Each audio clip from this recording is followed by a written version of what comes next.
From our fan studios secured by DFWsecurity.com, it's time for the Get Right on 105.3 The Fan.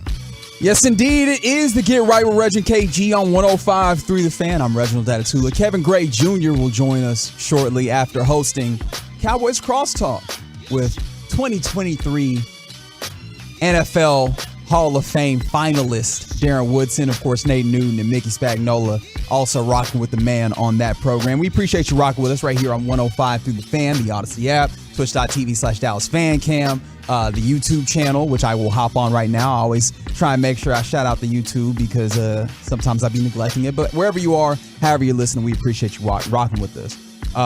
It should be a fun show. We take you to 11 p.m. as we typically do right here on the Get Right. And like I said, KG will be joining us shortly. And joining us even sooner than KG will, it'll be the homie Voch Lombardi of The Volume to bring you that goodness. He always enjoyed talking to him. He always brings that entertainment value. So we're going to talk with him just shortly. You can always get involved with the program and show your appreciation for our next guest on the truckwreck.com text line. 877-881-1053. I see you, Rob Star. I see you, EJL Viking. I see all y'all listening. But of course, I do see the man himself hanging out in our lounge on the Diamond Factory hotline. His name is Voch Lombardi. He be bringing you that goodness. Voch, what's happening, my man? Good evening. What's happening? I hope everybody's good over there. We got some playoffs to talk about and all that good stuff. Appreciate you for having me, dog. Hey, man, we always appreciate you making a little time for us. First of all, I should say we had the homie Sky on last week, and of course, that's always good. You know that, man. He's the best. He really is. Both of y'all do great work, and one of the things that I have been trying to further push forward is the concept of that peanut butter and jelly, peanut butter and jam, all that. And oh boy, has it become more evident that that is what is happening with the Cowboys than ever. First of all, can you explain to our listenership exactly what it means when we say that peanut butter jam? Well, it's, you can have a ham sandwich without cheese. You know what I mean? You can have a cheese sandwich without ham. It'll just respectively be a ham sandwich or a cheese sandwich. You know what I'm saying? But it's something about a peanut butter and jelly sandwich in which you really do need both items to come together at the same time in perfect harmony. Right? So the problem with my Cowboys is when Cooper Rush was around and he was making me sick, and there were Cooper Rush fans, we were still kind of ranked around 30s in offense and all that. And I was like, man, I sure wish we'd be a little better on offense. But meanwhile, we got this defense and we throwing around the E word. We're elite. We're comparing us to Ravens and Bucks and Steelers and Raiders, and life is all good. But then we get Dak Prescott back. Ford comes back, and all those offensive categories just fly to the top 10. We didn't have anywhere to put all this offensive goodness. We just had so much of it. And all of a sudden, just all of a sudden, we hate Dan Quinn now, or our pass rushers can't get home, or cornerback 2 can't make adjustments to save their life. You know what I mean? So it's this idea that I would just love it. It's only happened one time. Only happened one time, and that was versus the Minnesota Vikings. I almost went to jail that night because I was so excited at what my team could have been. It's this idea of peanut butter and jelly that my offense could play complementary football with my defense. You know what? They don't even have to be flawless. But if they're just 85% compatible with each other, nobody can stop this team. Only if they stop shooting themselves in the foot on both sides of the football. That's my peanut butter and jelly concept. Hey, Voch, first of all, you need to avoid the bookings. Always avoid the bookings. Secondly, with that being said, I appreciate you laying that concept out for all the good people. With that being said, I've been looking at these Cowboys and I'm like, they are not maximizing their potential. If they play up to their potential, we know this is an incredible football team. I have no guarantee, especially over the last quarter of the season. I have not seen them play up to their potential all the way. And I don't know how confident I am that they are going to do that in any facet of the game. What part of this Cowboys team are you most confident in that will show up in the way that you expect them to? Reg, it's so funny because we don't have a good dude problem, right? Like, we got a locker room good dudes. Some teams actually got to walk around and live with the idea that they got bad dudes on their team. We ain't got bad dudes on our team. We just make mistakes. You know what I mean? We just can't get out of our own way. We shoot ourselves in the foot, which goes back to the peanut butter jelly concept, right? Yeah. The fact that we can play complementary football and just not get in our own way. There's not a team in this National Football League that can beat that Cowboys team that played against the Vikings that night. But there are many Cowboy teams that can beat the team that just rolled out versus the Washington Football Wizards last week, right? So last year, right? And listen, Reg, I'm trying to be a little more responsible these days. Mm-hmm. What I mean, I like, Vice, you're this public figure now. You work for the volume. More people watching. So I try not to subscribe to fan theories. But I remember last year when it was towards the end of the season and the Cowboys started doing a bunch of goofy stuff, and I tried not to panic, right? But there was this fan theory that was kind of floating around the internet today. You know what? Maybe they saving their best stuff for the postseason. Maybe they saving the best plays for the playoffs. And I was like, dadgummit, your Reg, that may make a little bit of sense, you know what I mean? But, I was like, hey, Tony Pollard, we're resting him to give him a healthy load of carries in the playoffs, and Tony Pollard get like 6 touches or something, and we lose in the playoffs, you know what I mean? And now that we got that evidence from that, conspiracy theory, I just tend to go, you know what, that was a goofy little fan theory. I should be a lot more responsible. I should not be giving that any type of energy and entertainment. Yeah. Now, Reg, I take a look at my Cowboys these last few weeks, right? There's a handful of things that we do as Dallas Cowboys that just make us look good. When you move CeeDee Lamb across the formation, when you move Micah Parsons, you just move him around the front 7 and things like that. If you just throw the ball to Tony Pollard, if you don't throw it to Noah Brown so much, we typically win when we do those things, Reg. And the last couple of weeks, very peculiar, very strange. I don't see those things happening, right? So me, just as a dude, just kind of like watching sports, like I'm no NFL level coach, but I'm like, man, cornerback 2 needs help on some of these chunk plays. I go, man, we should get CeeDee Lamb moving. I go, man, Tony should just get the ball more in general. I should be more responsible, but damn, are they saving themselves for the playoffs? You know what I mean? Like you get so desperate in trying to figure this thing out that you got to go back to the fan theories, because it's almost like, yo, Dan Quinn, you should be better than this. Kellen Moore, you should be better than this. So what's my level of confidence in any unit? Hell, they're going to be as good as they are. And that's riding the fence, that's copping out. But when they're good, they're good. When they're bad, they're bad. If I was a 49ers fan, I'd go, hey, man, look, we're going to be physical and we're going to run the football. Right. We're going to be efficient and we're going to be great. If I'm a Cowboys fan, all I could do is say, hey, when we don't shoot ourselves in the foot, we'll be cool.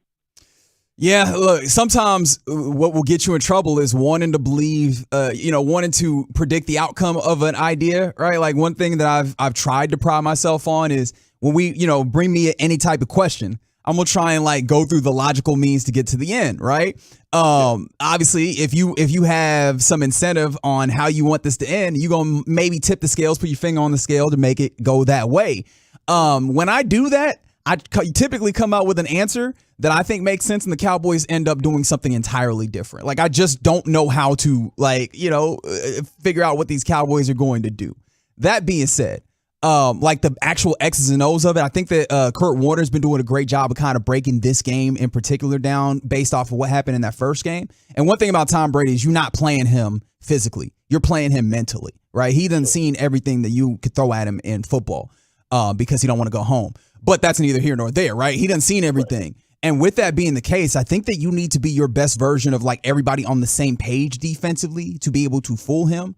What is your confidence that the defense is in that place, especially with like all the new pieces and the top ways that this defense has gone through the last quarter of the season? I tell you what, Reg, this is the funny part about being a Cowboys, analyst and breaking down Cowboys and things like that. There's just some non-tangible things that happen that we really can't explain. Like, oh, the Houston Texans can be trash all year, but they somehow good when we play them, right? It's just the idea that we're running up against the Dallas Cowboys. Everybody just all of a sudden get a whole bunch of magic points all of a sudden, right? So, just me keeping up with Tampa Bay the last few weeks of the season, because I kind of wanted Carolina to get into the postseason, right? Because I really didn't want to run into Tampa Bay because they do a bunch of goofy, magical stuff.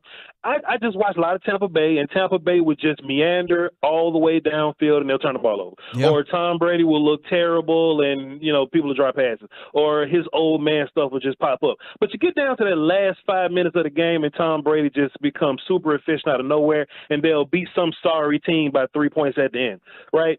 In my mind, that only applies to other teams, right? So based on, Tampa Bay versus other teams, we should go out here and smoke Tampa Bay, right? If you look at Cowboys on paper and what we are capable of doing, and you look at Tampa Bay and what they've been putting out, we're supposed to be beating Tampa Bay.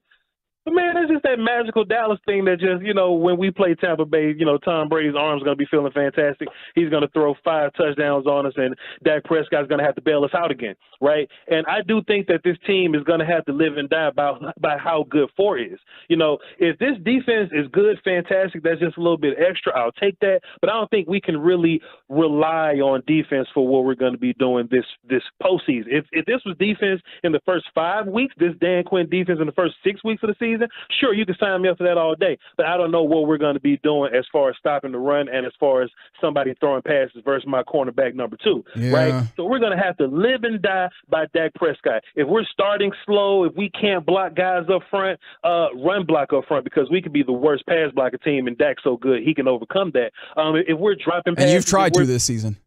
I tried, man, but they just keep fighting me, bro. But it's cool. I'll keep fighting that good fight. If this offense doesn't win, then we don't win. But if we live in this world to where, like, it's the Minnesota game or how the offense look versus the Eagles or how they look versus the Bears, if we're constantly putting up points, if we score so often, if we're not punting very much, then we're making other teams have to be efficient on offense. And that's when we get turnovers. That's when we get opportunities to get sacks and get picks. You may put points on us, but we can still get turnovers on you if you're throwing the football. But if our offense can't move the football, then you could just play slow game, run the football, dink and dunk, you can win. So we're going to have to live and die by 4 and his crew.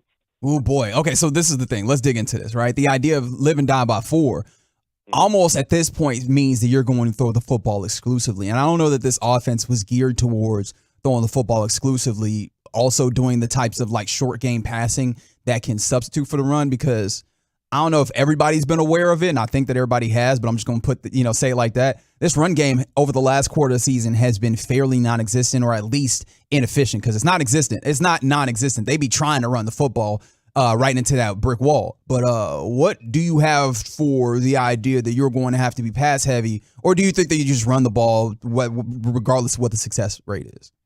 Well, see, just like you said, we should be better in the run game, but we're just not. It just happens to be that we're not now. So we're going to have to live and die by 4. I don't want to live in this world where we got to live and die by 4. I want to live in this world where we just throw whenever we need to throw. Dak gets his 25 attempts or something like that, and he's efficient. He'll go 19 for 25, maybe 215 yards, 2 touchdowns. We go home and win, right? But we just live in this world to where we don't know what we're getting from defense. We don't know what we're getting from run game. So we're going to have to lean on Dak. That's just the best case scenario in that point. Now, we should run the football. But we shouldn't just be running the ball just to be running the football, right? Like, we have to run the football effectively. Should we mix that up and, hey, we're gonna throw short on first down and run on second? Sure, but just, hey, we got Zeke. There's every now and then Kellen Moore gets an attitude and go, all right, come on, run 12 times on this drive just because I can feel y'all talking mess about me running the football. And he'll do that, but that's not good. You should mix up the run with Dak passing, right? So that's how we'll be efficient. But if we can't get run going, it'll just be harder for Dak, and it'll just be his fault at the end of the day. Probably need to run out of the spread instead of stacking up all them 3 tight ends. But Vach, yeah, I got a homie on this show. KG, what's happening, man? What's going KG, on? What's happening? Reg, Vach, what's good? Appreciate you joining us tonight, man. Man, life's good, man. It ain't nothing to help out. It ain't nothing to give a little content on the radio. You already know. I do have a question for you, because this is a team that's under, I think, a lot of pressure, and specifically its head coach. Tell me why, Vach, Mike McCarthy can be a plus for this team in these playoffs.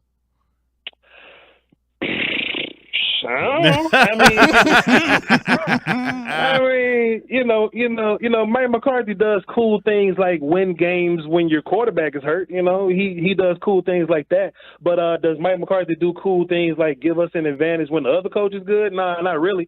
I think Mike McCarthy is a really good Sunday to Friday guy. You know what I mean? Like, he's Saturday to Friday guy. He's one of those dudes.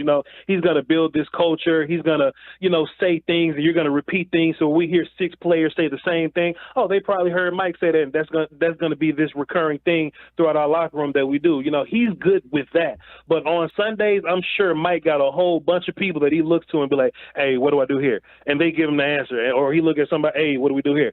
And it's funny that you said that, because today on The Volume, me and Will still talked about this, right?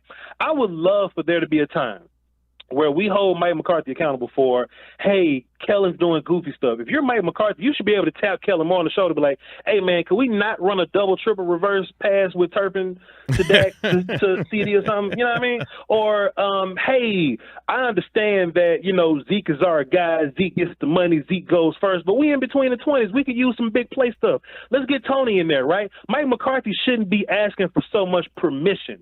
You know what I mean? Mike should be the guy to tap you on the shoulder, be like, hey, that's not gonna work. Do this. Now we know Mike, just based on what he said, he don't know the terminology of the plays. But he's an offensive dude. He knows plays. But Mike McCarthy is just like us. He can see what's going on. He can see, hey man, this passing combination kind of stale. Can we do something interesting without getting cute? And then that'll make Kellen go in his little bag, because Kellen's not super efficient. He's not super experienced as a play caller, but he could be a pretty good coordinator guy. So if you're Mike, the better play caller, hey, Kellen, when you goofing up, this is me giving advice. But we haven't really seen Mike do that. He just kind of delegates and throw the flag when it's time to. So, yeah, I don't have a good answer of what Mike does on, Sundays. Vach, tell the folks where they can find you and what you got going on these days as you get ready for the playoffs.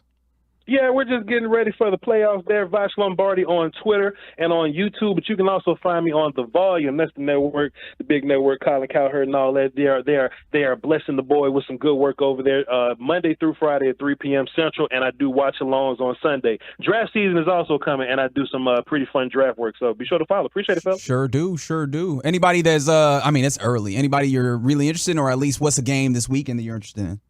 Nope, Cowboys are winning. I'm not even looking at it. I respect it. Vach Lombardi of The Volume going to have to join us here on the Get Right with Reggie KG on 105 through the Fan. Vach, as always, appreciate the time, my man. Thank you. Appreciate y'all, fellas. Salute. There he goes. Vach Lombardi of The Volume going to have to join us via the Diamond Factory hotline right here on the Get Right with Reg and KG. I'm live in Frisco at the Star in Frisco, coming off of a terrific episode of Cowboys Crosstalk with I know you feeling good. Yeah, man. Pro Football Hall of Fame finalist for the class of 2023, Darren Woodson was our guest. If you missed that, you can definitely go back and listen to that and watch that on any of the Dallas Cowboys platforms, and, of course, here on 105.3 The Fan. Coming up next, though, here on the Get Right with Reg and KG, ranking all 14 quarterbacks in these NFL playoffs. Eugene Smith! Where he ranks along with Dak Prescott. We do that next on your home of the Cowboys, 105.3 The Fan. All day, every day, bringing you insights and information no one.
Fan.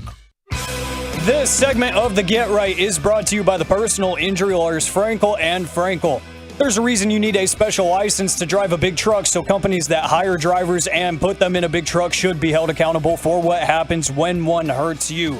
Frankly, you need Frankel and Frankel. The consultation is always free. Visit truckwreck.com. Ranking the best of the best quarterbacks going into the NFL playoffs, their strengths and weaknesses. It's the Get Right with Reggie KG on 105 through the Fan. Kevin Gray, Reginald Atatula, Yo, my man Alec Medford, and I believe Rigo holding it down too on this Wednesday night Hump Night edition. RJ Choppy here on 105.3 The Fan. We really appreciate you joining us on Odyssey and the Odyssey app. The truckwreck.com text line is 877-881-1053.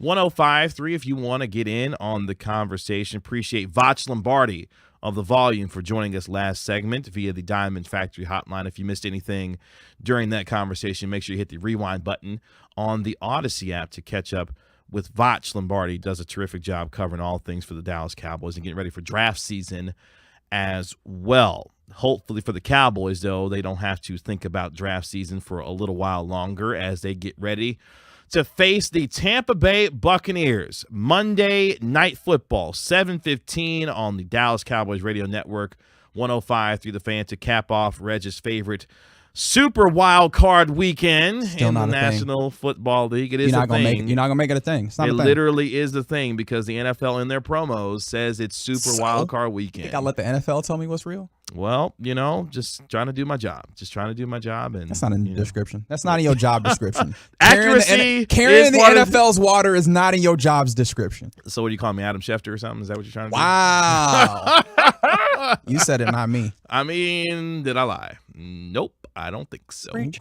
This comes from our man Stephen Ruiz, Reg's favorite writer at The Ringer. He's very good. The Ringer's 2022 quarterback rankings as we get ready for the NFL playoffs. Strengths and weaknesses. Playoffs? Don't talk about playoffs. Shout out to Jim Mora. All 14 quarterbacks ranked as we get ready to see playoff football. Reg, first crack at it. Who do you believe Stephen Ruiz has as his best quarterback in the NFL playoffs? Should be fairly easy. All right, so first of all, for those of you that are not watching on the fan cam, whether it be Twitch or YouTube or what have you, I would like to let you know that I did like the very old man without his glasses look at my computer. Really? And really? Because you want to know why? Because I was like, wait, who all in the playoffs again? Really? However, wow. I can get the first guess off without having to do that because he is indeed the most underrated player in the NFL. His name is Patrick Mahomes. That would be the NFL MVP frontrunner in one Patrick Mahomes Jr. The second, I think. The second, I believe, is what he goes by. The second. I love some of the description that Stephen Ruiz labels with Patrick Mahomes. One of his first things. He's the GOAT. I mean, there's also that he's baby goat. We'll call him baby goat. But his first characteristic for him is he's a trick shot artist. He really is. He really is, though. That's the thing. Mahomes' biggest strength, arm talent. Yep. Goes without saying. His biggest weakness, though, I found to be interesting from him. Pre-snap. Ruiz writes, I'm grasping at straws here. Mahomes is far ahead of where most 26-year-olds are in the pre-snap phase of the game. He always has a good idea of where the issues in protection could arise, and he routinely sniffs out exploitable windows in the defense before the ball is snapped. But there are times when the Chief star is a little too confident in his ability to solve potential problems by making a play rather than making adjustment. If I was Patrick Mahomes, I would just try pretty much anything on a given day. If he manages to misread the pre-snap, you know what he gonna go out here do? Extend a play, drop bombs on these dudes. Bombs over Baghdad, right? Like straight outcast. We going wild on them. Or you know what? Maybe the defense did an incredible job and there's coverage everywhere. I'll just pick up the 7 yards by myself on my phone. Yeah. How about that? Yeah. This guy, he's so good. He's a damn wizard. It's unfair. How about this, though? Who do you believe Ruiz has as his second best quarterback in the playoffs? The answer might surprise you a little bit. Is this Joe Burrow? No. Okay. All right. Let me see. I know that he's big on Geno, but I don't think he's that wild. Justin Herbert? Yeah, Justin Herbert. Yeah, see, the Justin Herbert too. thing is like he's been kind of tamped down by situation and circumstance. But if you talk about like the raw abilities, and Steven Ruiz is someone who is going to like incline towards some of the deeper analytical perspectives of it. Justin Herbert's got like real ability to put it all together of it, right? Whether it's him individually or with his team, the Los Angeles Chargers as a whole, that's the thing that is yet to be there. But Justin Herbert, I think there's pretty much everybody in NFL circles like, yeah, no, we're convinced that's what it is. Well, I heard Medford, a certain guy, tell me that Justin Herbert's a social media quarterback, but I think he's a little bit more than that. I don't know if you've heard that. Y'all just gonna keep giving that man. Don't let that man. You giving him space. Well, in your head, no, rent free. In this economy, you should be charging him way more. Well, got to call and keep it accountable, I guess. Biggest strength for Justin Herbert, arm talent, because he's got it for days and days and days. Biggest weakness, Ruiz says, is his creativity. It's only a small gripe that he has. His strict adherence to offensive structure is what bothers Ruiz at times, which is very interesting because some of the throws that you see Justin Herbert make are extremely creative. Sure, but when he talks about creativity, I think he means like off schedule, making things happen. So like the idea that he's making good throws and big throws is cool, but like the idea of outside of the structure of the offense, can you make something shake? And maybe it's unfair to say it in this way, but when you compare him to the dude we were just talking about, like he feels downright non-existent, and I understand how that could end up looking like that. Number 3 is Josh Allen for Steven Ruiz. His biggest strength, I love it, arm talent, because he also has that for days. Number 4, Joe Burrow. Joe Burrow's making a sneaky case for NFL's MVP. He's not going to win it, obviously. No. But his second half of the year has been phenomenal for the Cincinnati Bengals. And, we always talk about those proverbial teams that you don't want to see in the playoffs. San Francisco, I believe, is that team in the NFC. The team that you're not trying to see in the playoffs, Cincinnati, because they are playing at an extremely high level right now.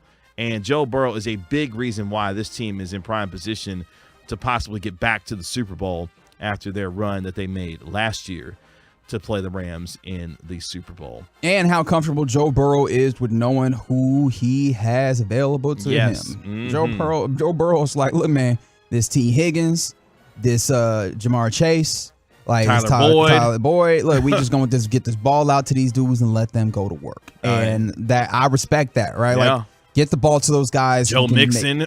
Yeah. I guess that's fair. Got to bring up Joe Mixon and Samaj AP Ryan, right? The Oklahoma boys. Yeah. Just that is a fascinating part about this, that he's able to get the ball where it needs to be, especially to those guys, and let them go to work. Number 5, I'm sad about because we're not going to see him in the playoffs because I don't think Baltimore gets out of the first round, and that's Lamar Jackson. And the way that they've had to piece together their quarterback situation has really kind of been disheartening because I thought this was a team that if Lamar was going to be healthy could make a deep run in the playoffs defensively. Well, defensively, they've been much better in the second half. Since they got Roquan. Smith. But the question for Lamar Jackson, bit of health. Sorry, go ahead. Has always been the skill players. Mark Andrews, really good tight end, but who does he have on the outside as a legitimate threat to be able to make teams think about the wide receivers on their team? And they simply don't have it. They have been built on the run game with Lamar Jackson and J.K. Dobbins. So, unfortunately, though, John Harbaugh, we're not going to see Lamar Jackson in these playoffs. I highly doubt it. Here's the thing, right? I know that some people need different avenues and different frameworks to be able to appreciate things, and that's fine. Not everybody sees things the same. For all the people that need the framework of like, look at how valuable this person is when they are gone. Waves hands wildly, right? Like look around. They had Anthony Brown in there, and it did not look. I mean, Anthony Brown was a clear downgrade from Tyler Huntley, who also this season became very apparent is a clear downgrade from Lamar Jackson, right? Correct. Like all them folks that want to talk crazy about Lamar Jackson, at least you should be able to recognize, look at the distinction and the difference in what that team was, regardless of how good you thought that team was with Lamar Jackson, and look at what it became when them other cats got in here. So it looks like the Baltimore Ravens are going to be one and done because they take on Cincinnati Bengals in the wild card round. Yep. See you later, Baltimore, as no Lamar Jackson. Then we get to the 6th best quarterback. This is Eugene time? No. No? Nope, not yet. And you won't see him for a little while. A little disrespectful. Oh, Georgia wow. man, Geno Smith. I guess he's trying to be like responsible, I guess. He is. Because All right, so we have gone through, I think, the AFC. Oh, nope. Trevor Lawrence. he comes in at number 7. Oh, he's next. Oh, are we still respecting Tom Brady here? No. Jalen? Uh-uh. Are we getting Dak Prescott here? Dak Prescott Okay. at number 6. All right, look at the respect. I like it. Ruiz's biggest strength for Dak Prescott? Pre-snap. It's odd how little credit Dak receives for the work he does before the snap. It's not like this is a recent development. He's been vigilant in that phase of the game since his rookie season. He's just a lot better at it now, which tends to happen as a quarterback gains experience. Dak's success is often attributed to his offensive line, but he can be seen pointing them in the right direction on certain plays and making sure any potential pass rushers are accounted for. And Next time, this year, I don't know if you can point to his offensive success as being the offensive line. not so much. Next time you watch Dak play, pay attention to what he's doing at the line of scrimmage. What would you say that Dak's biggest weakness is based on what Ruiz has told us so far about Dak? Turnovers. Nope. Okay. Just tell me. Arm talent. Okay. The aforementioned shoulder injury obviously affected his arm strength, and a midseason calf strain didn't help matters. Let's check back on this after a few games. No, that's a little bit, I don't know. That's a little older description. But the biggest weakness he has is arm talent, because he was referencing some things from last year. Got on you. that particular. Got you. That particular blurb. Oh, this is the running quarterback rankings that he has. Got you. I'm tapped back in. Mm-hmm. Yeah. No, Dak Prescott, it's tough because you are the quarterback of the Dallas Cowboys, the most visible, probably sports franchise in the world, if not, or at least the most visible NFL football franchise and probably American sports franchise. Yeah, dog. Like at the quarterback position, if it goes bad, it is all your fault. And there's been some questionable, some shaky in that you can absolutely speak to. I'm not going to try and say that there's not. Those things just get blow uptuated, if you will. See, and here's the reason why we went through this exercise for me in my mind. Because if this is to be believed that this quarterback is a top 6 quarterback in the NFL playoffs, guess what he should be good enough to do? Win you football games when it matters most. Well, okay, so I'm actually glad that you brought this up, because something that we talked about with some of these other quarterbacks you have above them, or above him rather, their ability to, or I guess in some instances, inability to make things happen off schedule, kind of the type of go get me something, right? Something that we talk about in basketball is the dude who could just go get a bucket. Yep. How do you feel about Dak Prescott in that case? Because especially when he's been like less likely to go and run, I think that has been a thing that has been limited for him, which is like that off schedule, go get me something. But when he chooses to, he's rather effective with his legs. And I think that's the part of his game that has to be seen more in these playoffs, because if you're going to find yourself extending drives and keeping Tom Brady and this offense off the field, you have got to find ways to help your offense and more so help your defense be able to not only get rest but extend plays so that you are the one putting pressure on Tampa Bay in their defense. And Dak does have the ability to do it. Will he choose to do it when those situations arise? I think will tell us a lot about how this offense could operate on Monday night, given the fact that the running game between Tony Pollard and Ezekiel Elliott right now is not very effective. Dak needs to help in some of this run game to help put pressure on Tampa's defense. Help how? Well, because this is the thing, right? Again, and I don't want to make this all it's the line's fault. The line hasn't been great at pass blocking, and I've actually tried to point to that somewhat subtly over the last 4 weeks or so. Run blocking, they're typically pretty good. Obviously, again, has not been great over the last 4 weeks, but the pass blocking absolutely has been, somewhat problematic. And with that being the case, right, like this is really tough. And then we also have a Dak Prescott who seemingly is trying to make more things happen and forcing some things into like smaller windows, whereas maybe in past he would have been a little bit more averse to such things, right? Like I think all of those things, or when we lay out all of those things, I don't know where the place is that you go, well, make more things happen. And that's the tough thing about it, is because I think you're right. He does need to make more things happen. I just don't know where the remaining squeeze is there to be squeezed from. You know what I mean?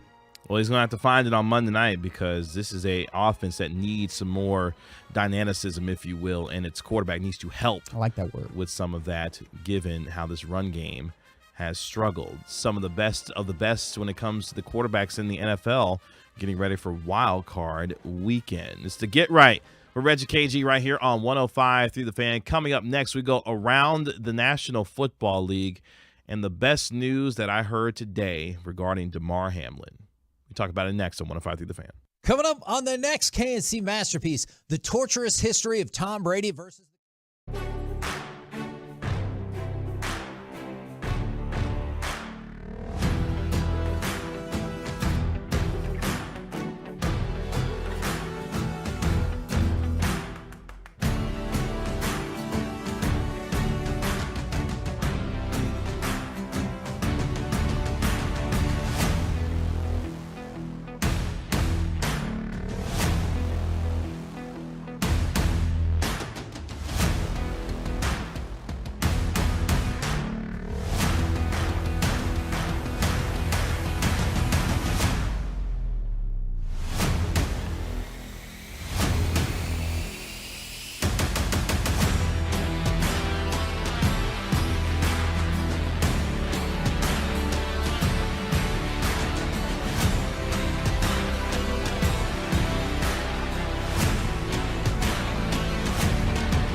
Turning it on and leaving it on. The Fan.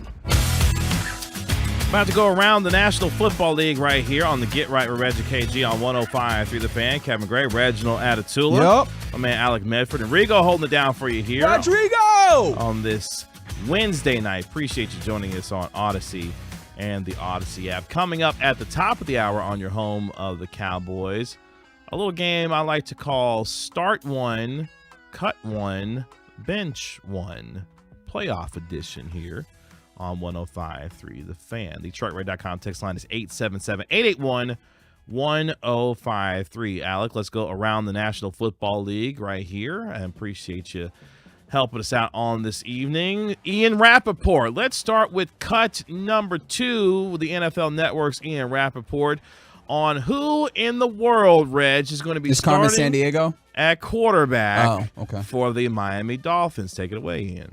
Yeah, Mike McDaniel being very clear. Tua Tagovailoa has not progressed in the NFL's concussion protocol to a point where he would get on the field and do football activities. That means just based on where it is, the progression, he is not going to play this week. And there's still some uncertainty, though, with the Dolphins quarterback position. Teddy Bridgewater, who would otherwise be the starter, is dealing with a dislocated pinky on his throwing hand.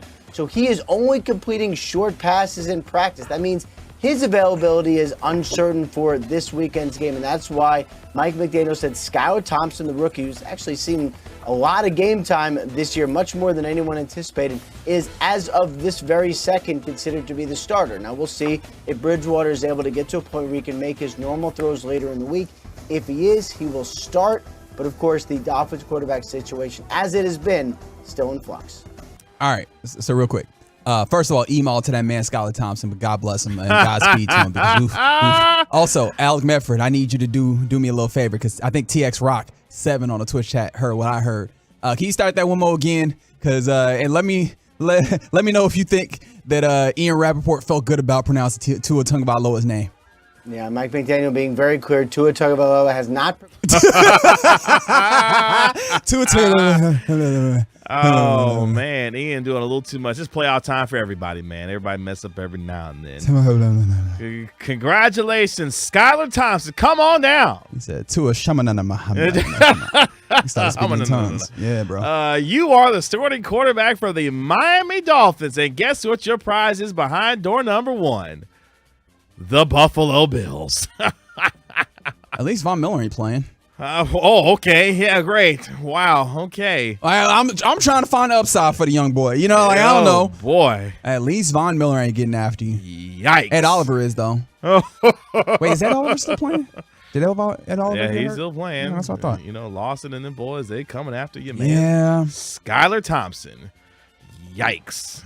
Yeah, Buffalo by 100 in the playoffs. Sorry.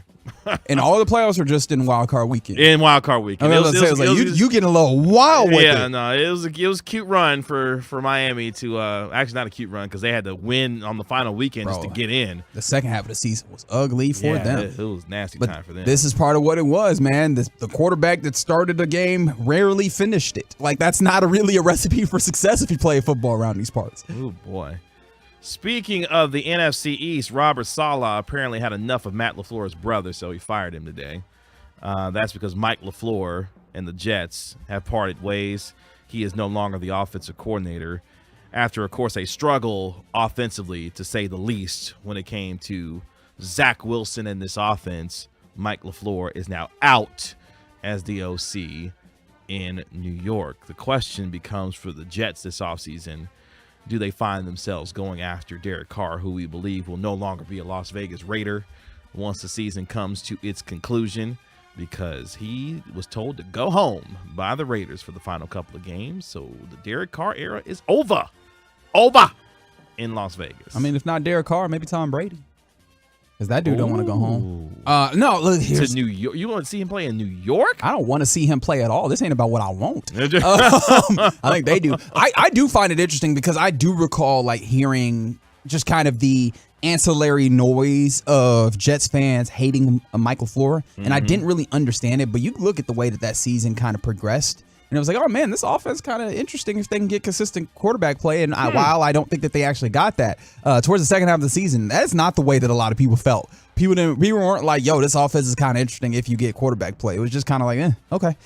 So I can't really speak directly to whether or not Mike LaFleur should have been fired, but I can kind of see where that trajectory was. So Robert Saleh and this Jets team going to be looking for a new offensive coordinator going into 2023. Let's stick in the AFC. Ian Rappaport, just a wealth of information. How bad is it, Ian, when it comes to Baltimore Ravens quarterback Lamar Jackson, and who in the world is going to start for them in their playoff game against the Bengals? Lamar Jackson did not practice today with the Baltimore Ravens, which, if you look at it from a bigger picture, was a little bit surprising. I know there was a lot of people, MJ, that thought Lamar Jackson with that PCL sprain would be back for the playoffs. My understanding, his knee is just not feeling right. He has tried. He has done his rehab. He's done what he can. He just doesn't feel good. He's dealing with some swelling, just does not feel like himself, and that is why it seems Tyler Snoop Huntley seems to be in line to start, but he's not fully healthy either. He's dealing with shoulder injuries, dealing with a wrist injury. He was limited today in practice while Lamar Jackson, of course, did not practice. If neither can go, Anthony Brown, who started Week 18, would go, but Harbaugh was saying today that he's confident at least Huntley can be out there. Yep, see you, Baltimore. Just like Miami, your quarterback situation not good enough to win in these playoffs. So see you, Miami. See you, Baltimore. Yeah, not that this is the reason why. However, don't you feel silly calling it the Super Wild Card Weekend when you got these situations? Don't you? Hey, look, don't you? This is just how they described it to don't us, and this is what the promos say. So, I'm just trying to just, you ain't got to say it back. Listen to my man Eugene Cyril Smith. They can write. You ain't got to write back. Oh, you know what man. I mean? Hey, bars. There you go. But, another quarterback situation for an AFC team that will be their doom in the playoffs. And it's sad because the way things were going for Miami and the way things we thought could have gone for Baltimore, these are two teams that could have made – a deep run in the playoffs if things broke their way in the playoffs. That is simply not going to be the case as they take on the Bengals, do the Ravens, and the Dolphins take on the Buffalo Bills. They are going to run into two teams that will exploit their quarterback situation. Yeah, I think the tough thing for Baltimore in particular is that this is the second season that you can point to were just injuries derailed what they had going with the team that they've put together, and now they find themselves in a situation where they are still negotiating with their starting quarterback, their franchise quarterback, who they've done like a good amount to insulate and kind of ingratiate into what they're doing there. So I find that very interesting. But hey, they are probably going to find a way to lock that up, if no other reason or no other way than putting that franchise tag on them, and they will see if they could be healthy next year. Good luck. Again, just highlighting the importance of why the quarterback position is so crucial come this time of the year, because two teams who had real aspirations to make a playoff run, it ain't gonna happen. As the world turns in the NFL's coaching carousel, Sean Payton, the latest on him and his latest possible suitor. Don't tell me I'm going to listen to Ian Rappaport again. Don't do that to me. Ian? Come on now. The Sean Payton sweepstakes are catching fire. I can tell you. MJ. Look, he gonna interview with the Broncos. The Cardinals gonna interview him as well, and then the Texans are also gonna interview him. I don't want to hear from Ian no more. Get off the show. Are you an NFL Network insider? I got Twitter, dog. What you mean? Well, there's some people, Reg, who would like to hear what Ian has to say. The Sean Payton sweepstakes are catching fire here, MJ. We've known fire. That Sean Payton is set to talk to the Denver Broncos. That's going to happen next week. Add two more teams to the mix. First of all, the Arizona Cardinals, who have a head coach opening and a general manager opening, have requested and received permission to speak with Sean Payton. And that is not all. The Houston Texans, maybe a little bit of a surprise here, but the Houston Texans have also requested and received permission to speak with Sean Payton. So now, three teams in the Sean Payton sweepstakes. 1, 2, 3. Wow, he added. You think that if any team wants to talk to Sean Payton, they would know it. It's going to cost them. The New Orleans Saints want a first-round pick and potentially more for compensation to allow another team to hire a head coach under contract with them. By these teams requesting and then receiving permission, you would think all of them are on board with that. So Sean Payton certainly seems to have some options, and the Saints seem like they're going to get compensated richly. See, I subscribe to your theory when it comes to this particular segment at times, is that less is more when it comes to my voice and the news of the National Football League. So I would KG think said, I'm going to let him say it. I mean, I figure you would appreciate the effort that goes into ensuring that all this is done by him. But at the same time, look, man, as the world turns in the NFL's coaching carousel, Houston, the fact that they requested Sean Payton. The Young and the Restless? Maybe. Okay. I don't know what to make of the Houston Texans in their coaching search because would that make the Baltimore Ravens the General Hospital? Oh, that's a good call. Sorry, you said as the world turns twice, and now I'm thinking about soap operas. Yeah, soap operas. So I'm like, who is the Young and the Restless? Yeah, Young and the Restless. I mean, we can maybe make that the Houston Texans. Maybe. No, I would say the Arizona Cardinals will be the Young and the Restless. Okay. You know, who the Bold and the Beautiful then? That's definitely not Houston. Okay. Well, I mean, you made me say it. So, Bold and the Beautiful. I would go with, in this coaching cycle, Denver. You know, Sierra's running around in Denver. Oh, wow. I was like, what is he basing that off of? Okay. Fantastic. I stretched. It was, you know, I tried, I guess. But yeah, Houston, I don't know what to make of their coaching situation because they had decided to, I guess, now take it seriously by trying to interview candidates that, you know, probably will stick around longer than one season. Well, I mean, I don't know that you need to give them, as someone on the truckwreck.com text line from the 469 says, Cowboys are the days of our lives. Hilarious. Great call. Great call. Yeah, with the Houston Texas thing, you got to remember Jack Easterby used to be in charge around there until recently. So they have Nick Caserio finally like running the ship all on his own. Now, I'm not saying you need to give them the benefit of the doubt because, like, why would you? Because they just got done with firing 2 head coaches on back-to-back one-and-done seasons. However, it is kind of a new day in that organization, so maybe they are actually turning their leaf to act more like just a regular NFL team. However, whatever level of competence, whatever that means, whatever level of competence that actually means, but they might just be acting regular as opposed to what they were before. That's your trip around Ian Rappaport here on the home of the Cowboys and Get Right 105.3 The Fan. Coming up next, a little game I like to call Start One, Cut One, Bench One with these Dallas Cowboys heading into the playoffs. We do it next on 105.3 The Fan. Text away your thoughts to the guys right now on the truckwreck.com fan text line.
conversation. If you miss anything during the course of our 3 hours tonight, you can hit the rewind button on the Odyssey app to catch up with anything that you may have missed during our show. You can also go to 1053thefan.com, the Get Right podcast page, and you can listen to any segment anytime on demand. You can also go check out Michael Irvin's interview today with Sean, RJ, and Bobby. Oh, boy. As Michael Irvin was radio gold once again. He was on one today. Yeah, you'll hear from the playmaker throughout the course of the rest of our show here on tonight.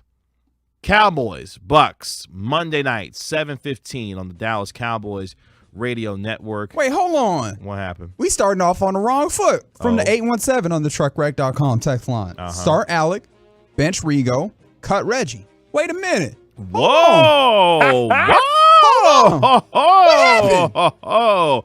Somebody gots to go. That's not even the same segment. Gots to go. It's not even the same segment. I appreciate that. Love you, Jesse. Wow. Well, I guess, Reg, it's time for you to bounce, I guess. Oh, okay. I'm getting off work 2 hours early. Cool. Nope. You can hang out right. No, you can hang out right here. I appreciate the 817 leaving me out of that because that sounded hella disrespectful by them. Don't forget the official playoff watch party for the Dallas Cowboys will take place at the Miller Lighthouse at AT&T Stadium on Monday, January 16th. The Dallas Cowboys are inviting fans of all ages to a free wild card watch party on Monday, January 16th at Miller Lighthouse at AT&T Stadium. Gates will open at 5:30 p.m. for fans to enjoy the NFL wild card matchup featuring your Dallas Cowboys taking on the Tampa Bay Buccaneers, and will be broadcast at 7:15 p.m. across over 60 outdoor television screens. Entry and parking are free. The watch party will feature a performance by the Dallas Cowboys cheerleaders, as well as appearances by Dallas Cowboys alumni and the official mascot of your Dallas Cowboys, Rowdy. So enjoy that on Monday night, the official playoff watch party at Miller Lighthouse at AT&T Stadium. So this is not football related, as I know we got to do the start, bench, cut. I was looking at the sports and seeing if there was any local sports going on, because we try and keep folks abreast of what's happening. There is a little bit of local sports going on. It is TCU basketball. They are playing the University of Texas. That's a big time matchup. Number 17 TCU, number 10 Texas. And my goodness, it is 42-29 at half in favor of TCU. Okay, a little pick me up from TCU. Okay. I do understand Texas is obviously in that situation where they are dealing with an interim coach and all that. However, they still got hoopers. And oh boy, TCU is giving them work early. All right. Anyways. Jamie Dixon's still the coach at TCU, if I remember correctly. I believe so. Okay. So good to know there. TCU taking on Texas in a little college basketball. You are correct. Jamie Dixon's still out there at TCU. He was a terrific coach at Pitt. He was. And then he came to TCU. I wonder if that TCU money says something. Interesting. Start one, cut one, bench one for your Dallas Cowboys. Get ready to take on Tampa. I thought this was a nice way to kind of reimagine talking about these Cowboys going into the playoffs. So let's just start here and just get right to it. Big Mike under some pressure as he gets ready to lead this team after making the playoffs in back-to-back seasons, having won 24 games in his first over the last 2 years, 30 overall in his first 50 games as head coach of America's team. So, gentlemen, and Alec and Rigo, you can participate as well. If you want to. Since y'all done been started and benched. You know what I mean? Truckray.com text line as well. Start one, cut one, bench one. Mike McCarthy, Dan Quinn, Kellen Moore. Start one, cut one, bench one. Who goes first? Because, my name's on the show, but I got cut, apparently. So, your name's on the show, so you can start. All right, I guess. I will. This is tough. Good. It's kind of easy, but it's also tough. Okay. I will start Dan Quinn.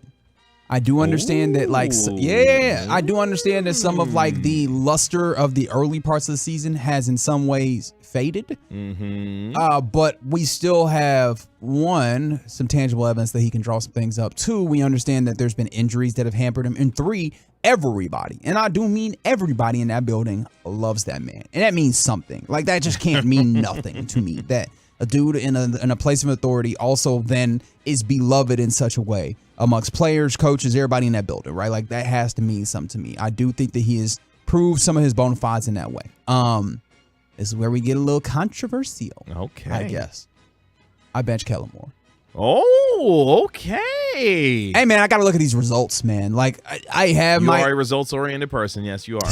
Dang, I hate that I did that. I hate that you did that in particular. Mm-hmm. The process, I will admit, again, I am not a dude who played football at this high level, like compared to like a Kurt Warner or like any of these analysts that will then go and break down this film. But I mean, from what I can tell, like obviously the offense is able to do certain things. Yes, are there instances where we could look at it and we go, hey man, you're getting too cute with it. Absolutely, right? We could look at instances where we're like, yo, it doesn't feel like this is the best way to get things done. However, ultimately, you do have to look at the results in some ways and go like, yo, things are getting done.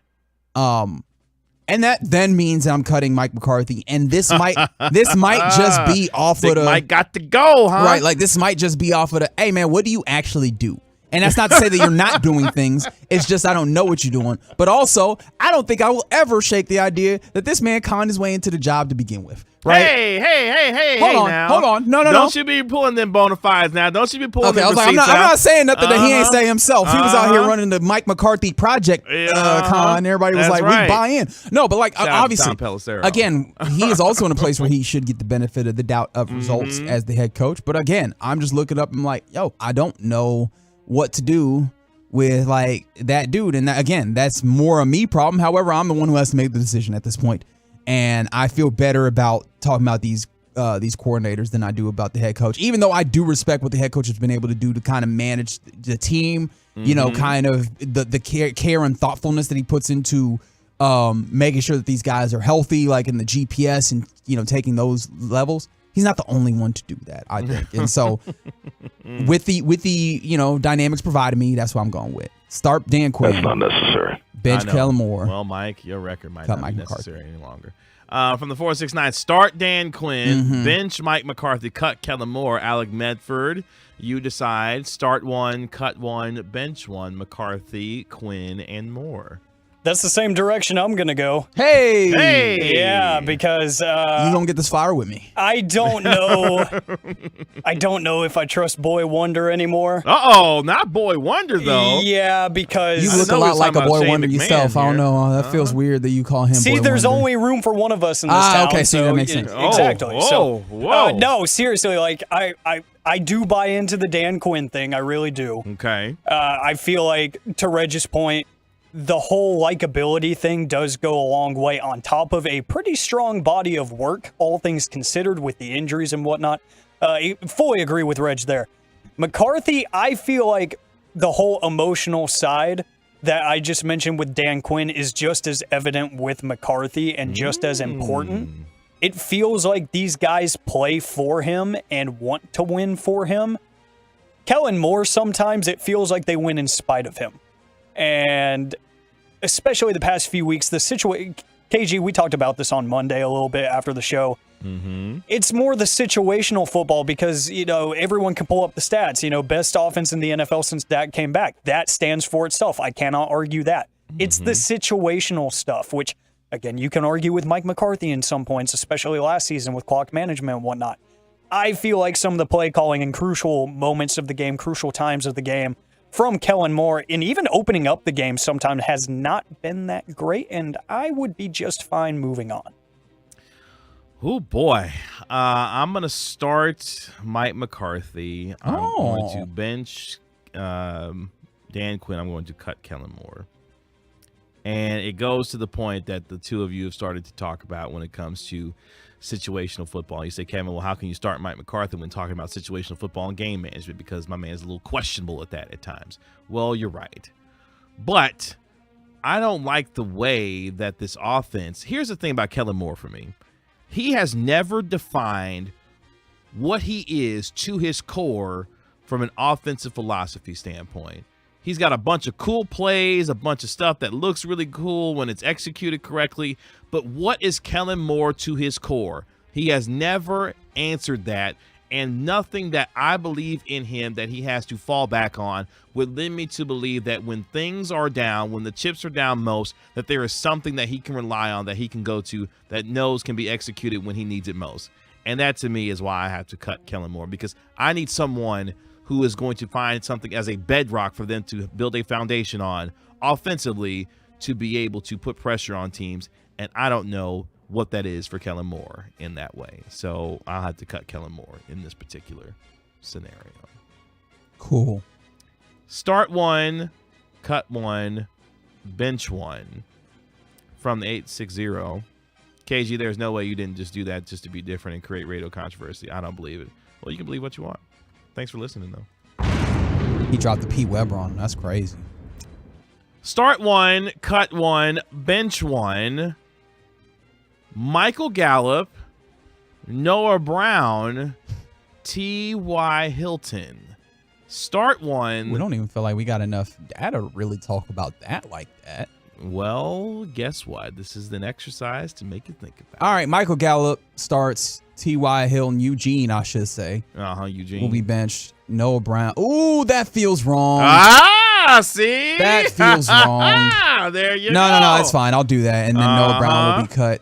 And this really, I don't think this is like fair to Noah Brown. Like, he just out here running the routes that he's being told to run. And then there ends up being an emphasis on him when he is being placed in situations that maybe he's not entirely best suited for. I think Michael Gallup, especially when you consider like the ways in which this offense can overload and then leave him one up, I think he has the opportunity to be like a big play getter. T.Y. Hilton, we've seen him do that, and we've kind of gushed about this idea of like the intellect that he brings to this game, just with knowing the game, with the time that he's played with it. So I think I find that valuable, and we've seen a little bit of that speed still be there. And then Noah Brown, and then going back to Noah Brown, we've seen him be somewhat effective, just he's not as high level of a player. And I think that's fine. Like, I don't think that means that he needs to ultimately just be like completely gotten rid of, except that's the parameters of the game. Sorry. Medford, start one, cut one, bench one. Michael Gallup, Noah Brown, T.Y. Hilton.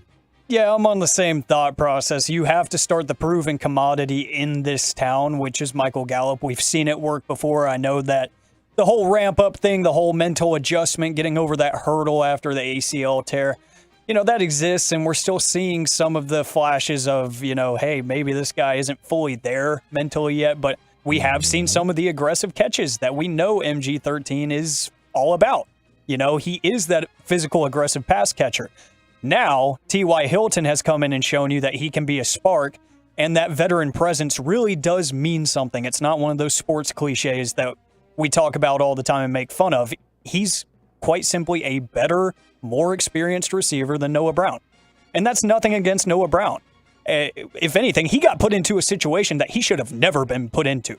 That is not who Noah Brown is. He is not a third receiver in the NFL. He's not a fourth receiver in the NFL for the most part. Hey, yo. Wow. It's not an indictment on him. It's the fact that, hey, you went and traded a true number one receiver in the offseason, and you did absolutely nothing to replace him. That is a fact. So it's not on Noah Brown. He is a scout team receiver. Damn. Hey, yo. I'm not saying skill set. I'm saying this is literally what he was doing. He was. That's Medford's like, they can't see me on the cam, so it's cool. I'm spicy tonight. No, I'm not even being spicy. That's what he was last season. He was literally running out there with Cooper Rush every day last season. True. He was catching passes from Ben DiNucci at one point in his career. Like, this is not on him. He was thrown into the fire, baptism by fire. That's not his fault. But T.Y. Hilton, he doing things he ain't supposed to be doing. Yeah, that's literally, it was, hey, the bar was on the floor last season. Now it's up in the sky. You need to reach it. Hey, bro, you got a future in this business if you're going to drop takes like that. If you're going to talk spicy like that, I like that. Goodness. I mean, I don't like that, but I like that. You know what I'm saying? You like that. I'm going to start T.Y. Hilton. I'm going to bench Michael Gallup, and I'm going to cut Noah Brown. You're talking reckless. Now, here's the thing. You're talking reckless. Am I? Yeah. Because who do you trust right now on third down to make the catch when needed? Right now, it's T.Y. Hilton for me. It is? Yeah. You've seen enough to say that? I have. Okay. I have. And Michael Gallup, while yes, we have seen flashes of what he is and what he was before the torn ACL, it just has not been consistent in that way. T.Y. Hilton has come in and made plays and been impactful for this Cowboys offense, and his veteran leadership and what he's been able to provide already for this wide receiver room, to me, elevates him to the start position in my mind. Again, not to say that Michael Gallup can't still have an impact, but T.Y. Hilton has come in very quickly and earned the trust of a lot of people who looked at that wide receiver room with some real side eye after CeeDee Lamb. Because if you look at it based on what this productivity has been outside of CeeDee Lamb, it hasn't been great. Noah Brown's flashed at times, and even Michael Gallup has had his moments. Outside of CeeDee Lamb, it has been questionable. But T.Y. Hilton has come in and brought in a spark. And right now, I trust him on third down. And namely, after what I saw against the Tennessee Titans, T.Y. Hilton gets the start for me. Wow, KG is scared to do the start bench cut for the cornerbacks. That's crazy, man. Oh, I have it in the That's cannon, but we can go to break, and if we want to, because this is our show and we can do whatever we want on this show, we can finish up with it. Or we could talk about how Derek Holland thinks we can win Gladiators. Or that we can't. I choose to think we can. Okay. We'll talk sports next on the Get Right with Reggie KG on 105 through the Fan. Hate me or love me, you watched. Listen. Stream the Fan 24/7 all day.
corners of the Dallas Cowboys, so I'm here to oblige. Okay. Gentlemen, start one, cut one, bench one. Deron Bland, Kelvin Joseph, Nashawn Wright. Oh, you want to make this really easy.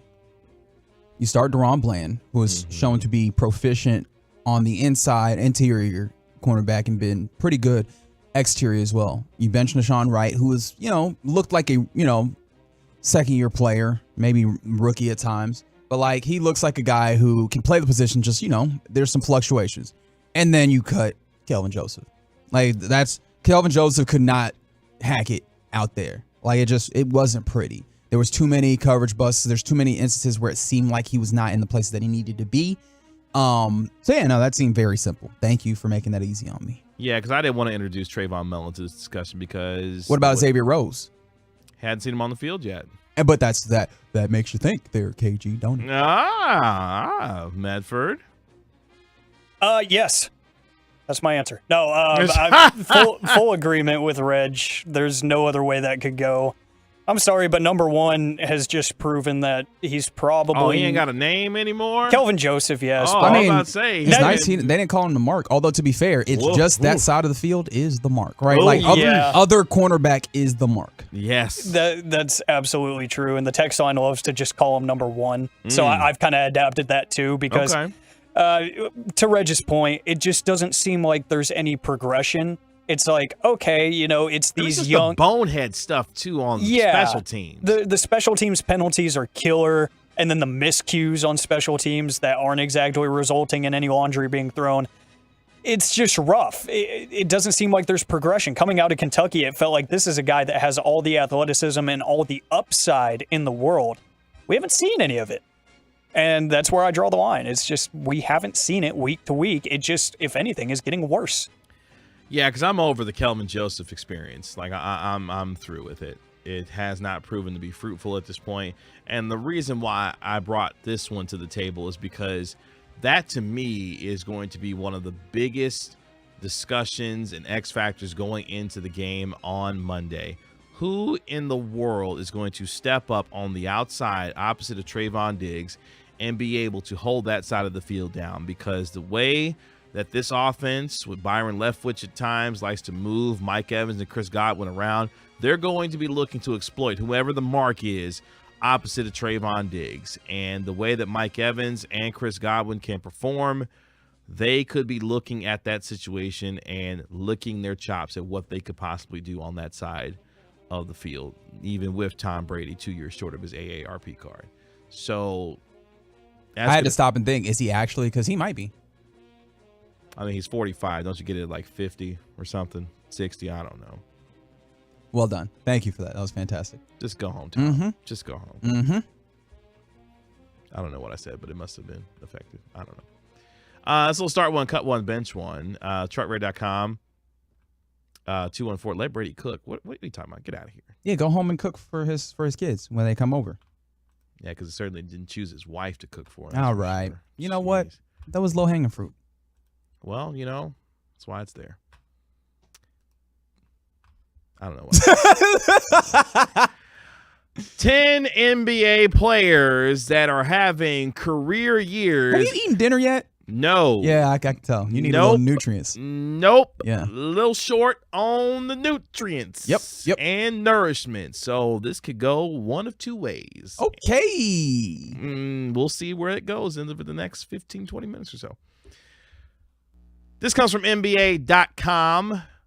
10 NBA players who are absolutely having breakout seasons, or not necessarily breakout season, but just really increasing their scoring numbers. All of them. All of them are. Mm-hmm. Yep. And I'm going to start with a player. Lauri Markkanen. Woo! He does make this list, actually, because one of the greatest 23s to ever play the game. Did you? You know this. I already said I knew he was going to draw me off sides. Did you know they call him the finisher? Lauri Markkanen, get it? The finisher. I get it because he's finished. Yeah, there you go. There you go. Who is they? NBA.com. Oh, okay. All right, sure. Maybe. I didn't think we would ever get to a point in watching NBA basketball where Lauri Markkanen would score 49 points in a game. And yet here we are.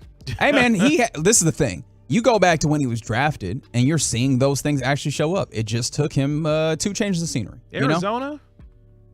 He was a Wildcat, if I remember correctly. I think so. Yeah. I think so. He's averaging 24.5 points per game. That is up from a previous career high of 18.7 back in 2018, 2019.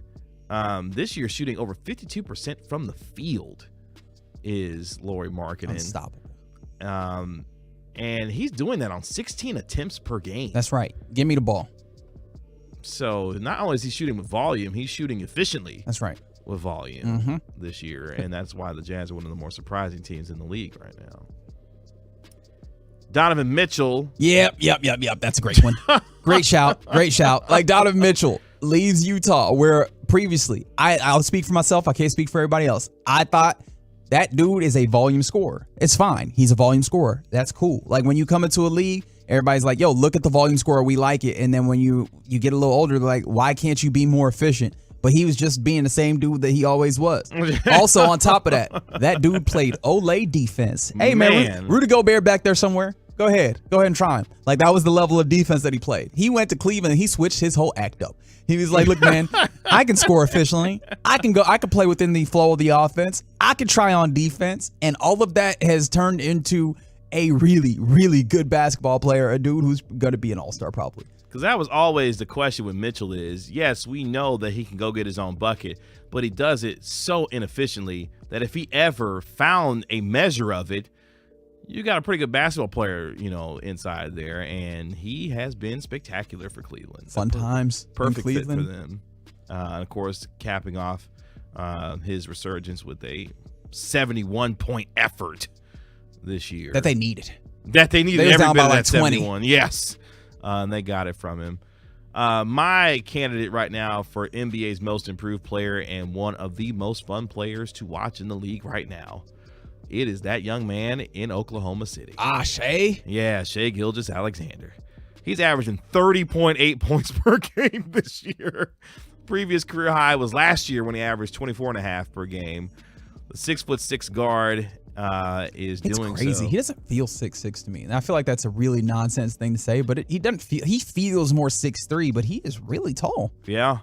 He's leading the league with 24.4 drives per game, shooting 51% on driving shot attempts, and canning 91% of his 10-plus free throw attempts per game. So he is not only getting to the basket, but he is devastatingly scoring at the free throw line as well. Yep. I mean, look, they're free shots, right? Like, I know that we don't need to make this too complicated. When you can do that and you can, maximize that, those extra points go a long way. I can count the number of times, or I probably can't, the number of times that Mavs fans have been like, well, if they only would have made their free throws, they'd have won that game. Yep. Hitting those can be helpful.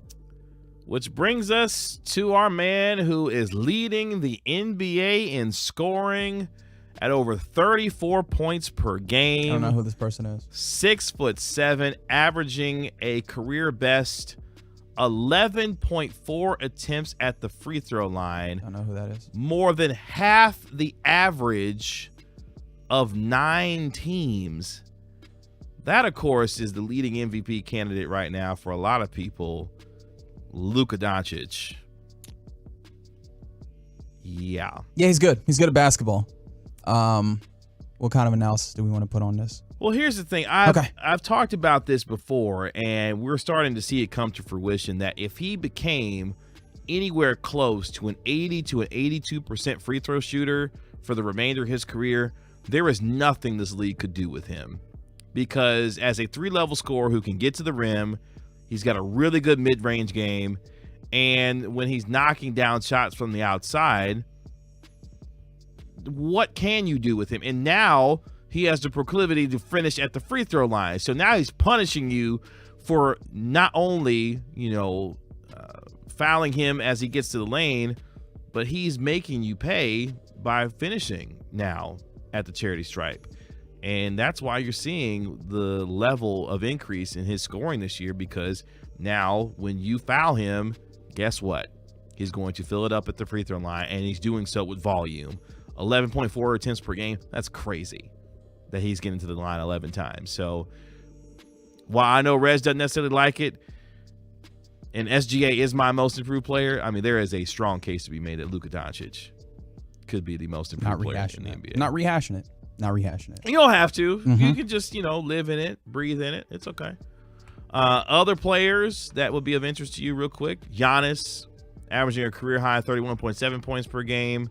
Jason Tatum's been phenomenal for the Boston Celtics, averaging 31 points per game. Him and Jaylen Brown have been fantastic. Jason Tatum averaging the 31 points per game. Jaylen Brown averaging nearly 27 points per game for the Boston Celtics. And a fun player, Anthony Simons from Portland. Yeah. He's really interesting to watch. Averaging 22.2 points per game, up from a career high from last year, which was 17.3 points per game. And then the one that I love the most in this particular list, Jalen Brunson. Dog, he put up 34 tonight. He put up another 30. He should make the All-Star team. I'm just going to go ahead and say it. He should make the All-Star team as a reserve this year. Do we disagree? It's tough because you start doing that and you go and actually look at the folks who are out there, and he might not make it, but he should absolutely be in consideration. That's as far as I'm willing to go. It's really tough to get him in there. He's been good though. He has been good. 4 assists tonight, which is weird, and 3 rebounds.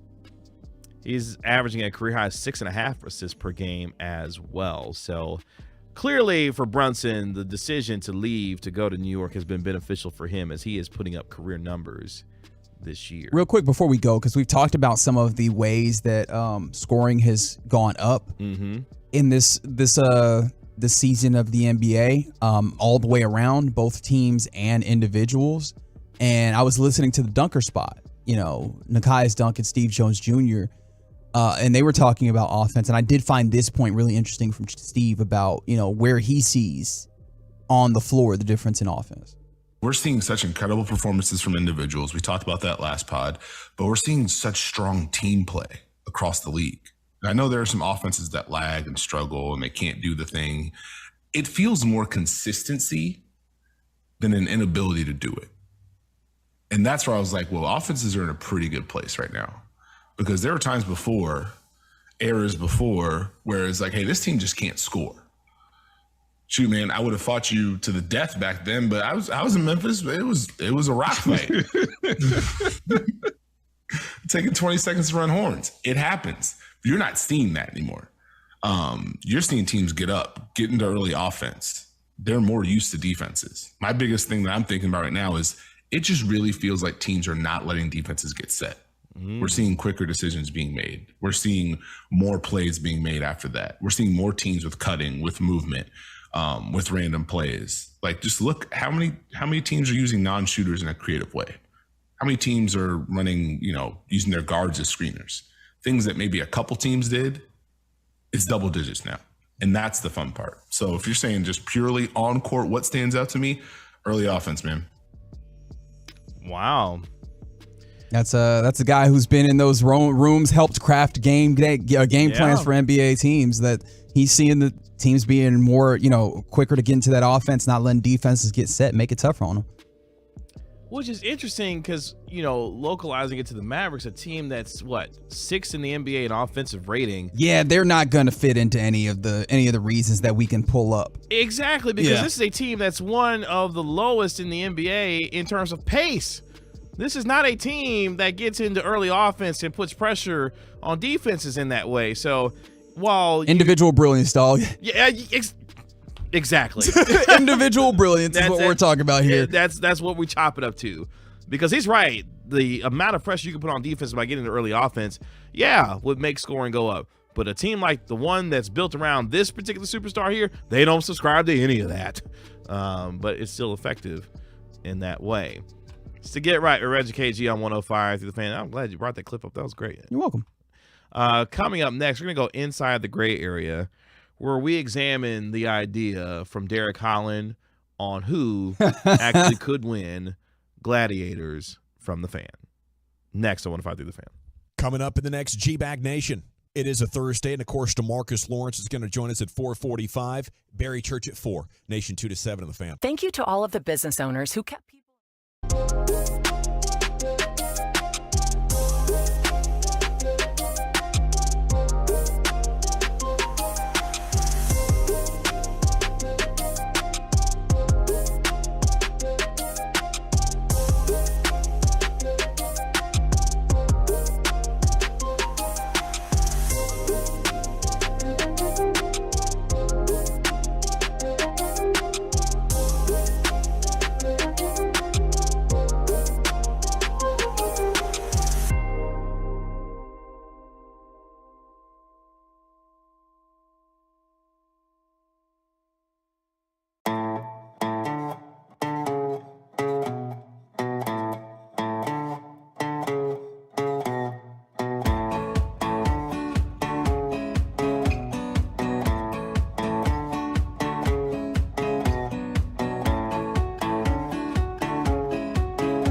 Stephen Jones, Mike McCarthy, DeMarcus Lawrence, and Michael Irvin. Oh, not to mention our Super Bowl winning scout Brian Broaddus and insider Bobby Belt. Our competitors listen for the latest news, and so should you. The place to be for Cowboys coverage is 105.3 The Fan.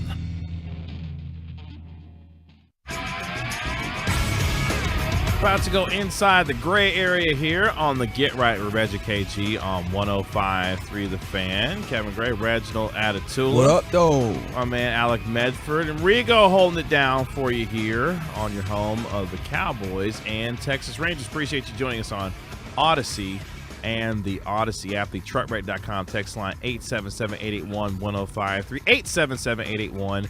877-881-1053 if you want to get in on the conversation, where apparently we are tasked with trying to figure out whether or not we would be the show to win American Gladiators.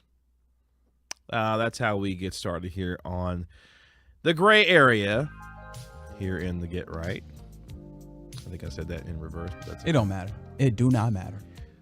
Derek Holland, who was on the KNC Masterpiece today. Oh, so you're just not going to list out his accolades? I'm going to get there. Okay.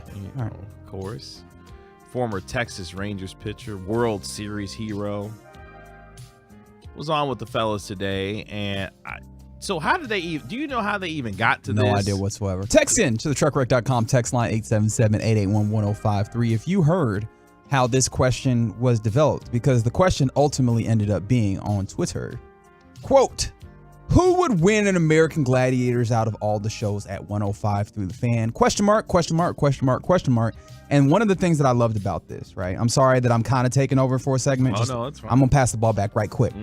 Obviously there are four options, as there are 4 shows in this day, in this lineup. Obviously there's us, the Get Right, there's the G-Bag Nation, there's the KNC Masterpiece, and what is labeled by Derek Holland at Dutch_oven45 as Morning Show. The Morning Show.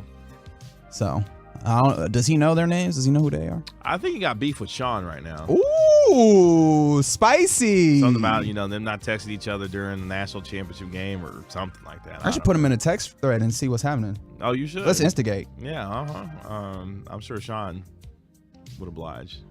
No, he probably wouldn't. But the results are in, and apparently y'all think the KNC Masterpiece would win American Gladiators out of all the shows. Well, you say y'all. The people that follow Derek Holland, and I'm guessing some of the fan, personalities. Here's the thing. Derek Holland, who is creating these circumstances, also has placed himself within this, and he has put himself on the KNC Masterpiece. Now that's not fair. But that's what I'm saying, right? Like, let's look at the circumstances that we have here. Morning Show, as it has been labeled here, and you know what? I'm now officially going to refer to it as Morning Show, not the Morning Show. That is not listed there. It simply says Morning Show. Morning Show contains 4 people, right? Sean, RJ, Bobby, Peyton. KMC Masterpiece has 5 people at this point. Kevin, Corey, Mike, Joey, who is who they're listing in this instance, and Derek Holland. Notice that 2 of those guys have played professional baseball. And right? You got a third in Joey who played hockey. Okay. So you got 3 athletic guys already. I mean, I'm not even evaluating folks at this point. I just want you to pay attention to what we're doing here, right? The G-Bag Nation, which is just labeled as G-Bag, that's fine. They also have 5 people. Oh, I see where you're going. Yeah. Get Right, and I don't know, maybe Medford is being lumped in, maybe Rodrigo, maybe CA, I don't know who. But I think in most people's estimations, when we talk about the Get Right, the 2 people that are like, well, I should say somewhat constant, because even I'm not all that constant at this point, is me and you. Yep. And how many? Can we talk about the imbalance here? The math ain't mathing. Not at all. What's happening here? Not at all. And now we just add in still active baseball players to teams that already have full. What are we doing? Yeah, that ain't right. And we wouldn't have a chance because we simply don't have the bodies. That being said, right? I realize that, like, I know of American Gladiator, and I don't know if people. What are you doing right now? What are you about to do right now? I was just gonna say I don't think I remembered all of the activities. Oh. In American Gladiator. So I was going through and I was running through these, and I'm like, hey man, this remind me of Nickelodeon Guts. Hey. And I was ready to do all that. Do you have it? Guts. Yeah. That was nice. I like that. Yeah, you don't know about that, do you? Yeah, you didn't watch no Nickelodeon Gas, did you? Games and Sports. You didn't have that cable channel. Hey. He didn't have. You don't have your mic on. It's fine. I did. Yeah, so I was ready. That stuff, I was ready for all that. So 817, I appreciate you. That says I think Reggie could have a good showing on American Gladiator. I think so too. So, do we want to talk about the voting that has actually happened on this? Yes. Because it seems like with 322 votes, KNC wins, and I think some of that, or a large part of that, is they got numbers and they got two dudes who have played professional ball, right? G-Bag is second. Morning Show is third. Although, like, this is kind of split almost half, where 36% voted for KNC and 32% voted for G-Bag. Like, they get the lion's share of the votes. Morning Show gets 18%, and the Get Right gets about 14%, right? Mm-hmm. I just like that if we do that math, I need to do the math again, but like, I'm guessing somewhere around 40 people were like, oh yeah, looking at all that, Reggie and KG got it. Shorthanded, professional athletes, it do not matter. Reggie and KG holding it down. I appreciate y'all. Yeah, thank you. Y'all lying to yourselves, but I appreciate you. I mean, you know, that's very flattering. Thank you so much. That's great. KG, what do you think you'd get after? What, like, honestly, do you remember any of these games? I know there's like a jousting one. I probably got you in the joust. Oh, you got it? Yeah, you got good balance? Yeah, I got the joust. This is the thing. Climbing up them walls and whatnot. No, I'm gonna stay floor bound. Yeah, I'm gonna stay on the ground. Terra firma is what I'm about. Uh-huh. All right, so who do you think, just individually? Like, let's break it down like this. Individuals who would be primed for this. RJ Choppy do a lot of working out. He's really proud. He's really proud of his calves. Yeah, but I say that's vanity working out. Like, he's just you don't think it's substantial? You don't think he can actually get and do stuff? No. Wow. No. Okay. No. Fantastic. No. Shots fired. Shots fired. No, we're gonna take this all the way around. RJ, you're a fraud. Next. All right. Who else? Bobby or Sean? You got any belief there? Hell no. Shots. All right. Bobby think he's some level of athlete. Bobby ain't no level of athlete. None. And Sean, barbecues his thing. Or grilling or whatever that he's be doing on social media. Love Sean. Peyton, nah, he ain't got it. Damn. I like Peyton. We just eliminated the whole show. All right. Any individuals on any of these other places that you think have some substance to them? I mean, Bassick probably still got enough in him to throw a fastball or something like that. He be doing his yoga and his Peloton and all that. He got some endurance and some cardio. Holland just out here not too long ago. Out here, still throwing the baseball He's around. still trying. He's still trying to get on a team this year. Professionally, yeah, like that. There's that. And Joey looks like he's in good shape. Still, former he's hockey got the player. youth on him.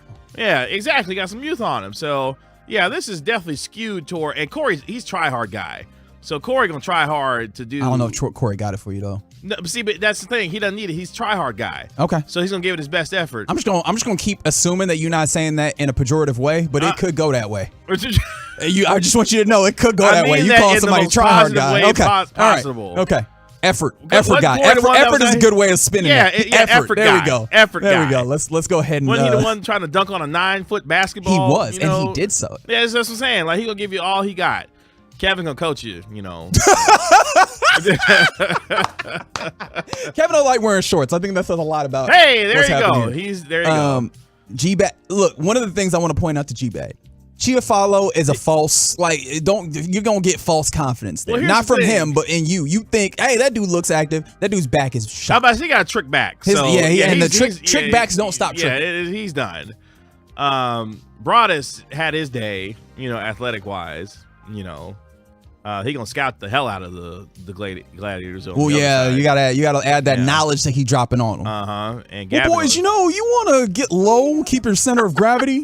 Yeah, I don't know if that was a good Broadus, but I gave it a shot. And then Gavin gonna talk him to death. I don't even know what that means, but okay. He gonna have him so mind effed, like they, with all all his talking and whatnot. The gladiator's not gonna do what the other side. And then Walchuk. He getting himself together with that soda. He is. So he probably would do well on the joust, some of the dexterity stuff. I think he'd be okay there.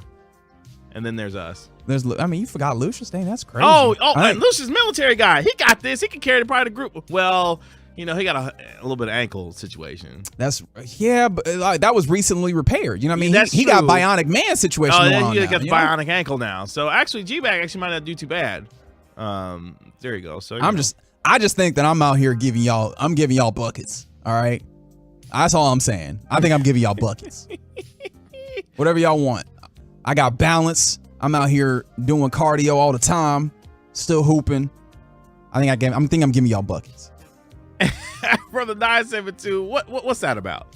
KG so close to the camera, it looked like when you're trying to teach your grandparents how to text. All right, what's happening to further explain this? I am in studio, so I am on a studio camera. Yes. KG is in Frisco at the Star, so he is using his laptop, which Correct. he's actively using to do all the other stuff and look up in the information and do that Correct. during the show. So he's just going to be a little bit closer to his camera. And of course, there's also a little bit of zoom happening to make sure you're in frame on it. All that. Yeah. That's cool. He there. Well, shout out to the KNC Masterpiece. Cheating. They cheating. See, now here's the They thing. hoarding the talent. At CWeb07 on Twitter, like when I say vanity workouts, I mean Chop not doing this to get out there and go, win an Ironman competition. He's doing it so he can look good, with his calves. He got a lady to impress these days. So, he got to have the Phil Mickelson calves and enough of a workout to look like he's doing something. That's all I mean by that. I just want to be said. KG took a lot of blowback about his TCU stuff. KG's going hard in this segment. If you want to take this to Choppy, just use the part what I called him a fraud. You don't have to. I'll take the heat on this one. I'll take the heat on. Chop, though, I love it. And Chop would appreciate, the back and forth. Chop would appreciate that. See, Rob Star, I did not have a bad knee. My ankle was messed up a little bit, but you know what? That ain't stopping me. I'm still hooping, giving folks buckets. Don't worry about that. See, here's the thing. We back in action. I got a trick knee myself, so I would be that's good tough. to either one of us. You ain't got to tell nobody that. You got to keep that one to yourself. You know what I mean? Keep that off the injury report. Like I would hide the. That's true. I'd hide the balance pretty well though. That's inside the gray area right here on the Get Right with Reggie KG. Thanks to Derek Holland for his content on this edition of the gray area. Derek, you got the money. Set it up. Set it up. Didn't somebody talked about doing like a fan combine at one point? I'm giving y'all buckets in that too. Talk your talk, Reg. Coming up next Skippy. On the Get Right with Reg and KG, we get you caught up on the latest headlines in the world of sports. And if you could win one major entertainment or sports award, what would it be? We'll talk about it next on 105.3 The Fan. 35 minutes of commercial-free Fan. Holy mackerel.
DFWsecurity.com.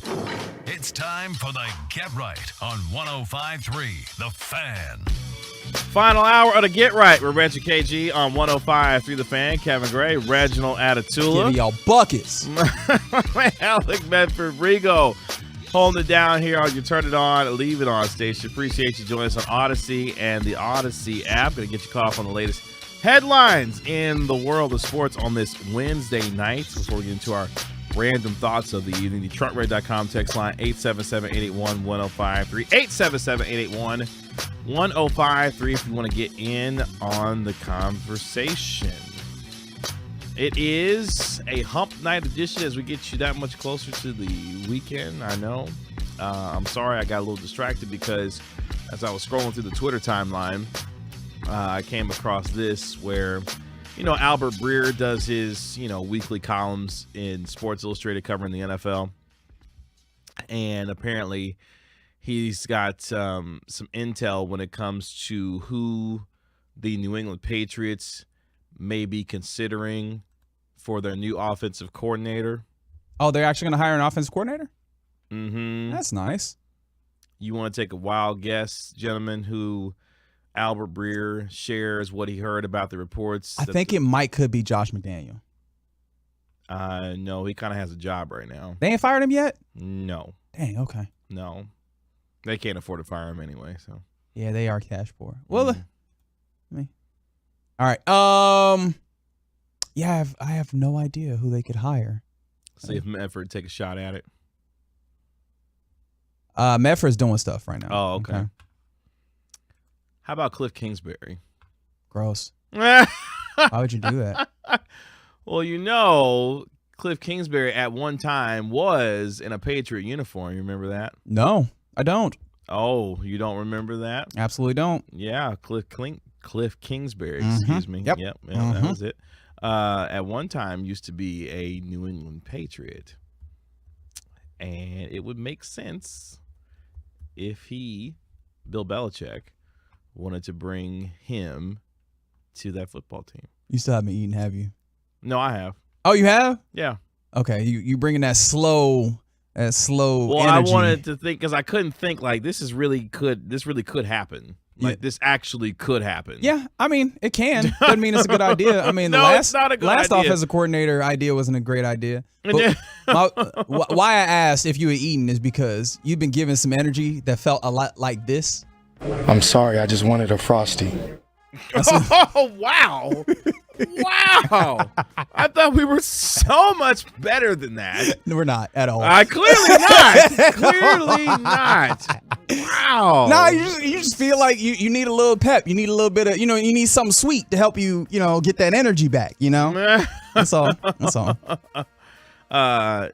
Yeah, shout out for Lucius and his birthday. Happy birthday to Lucius. Absolutely. And from the 254, can I get a shout out for Lucius and we share a birthday, Larry and Leroy.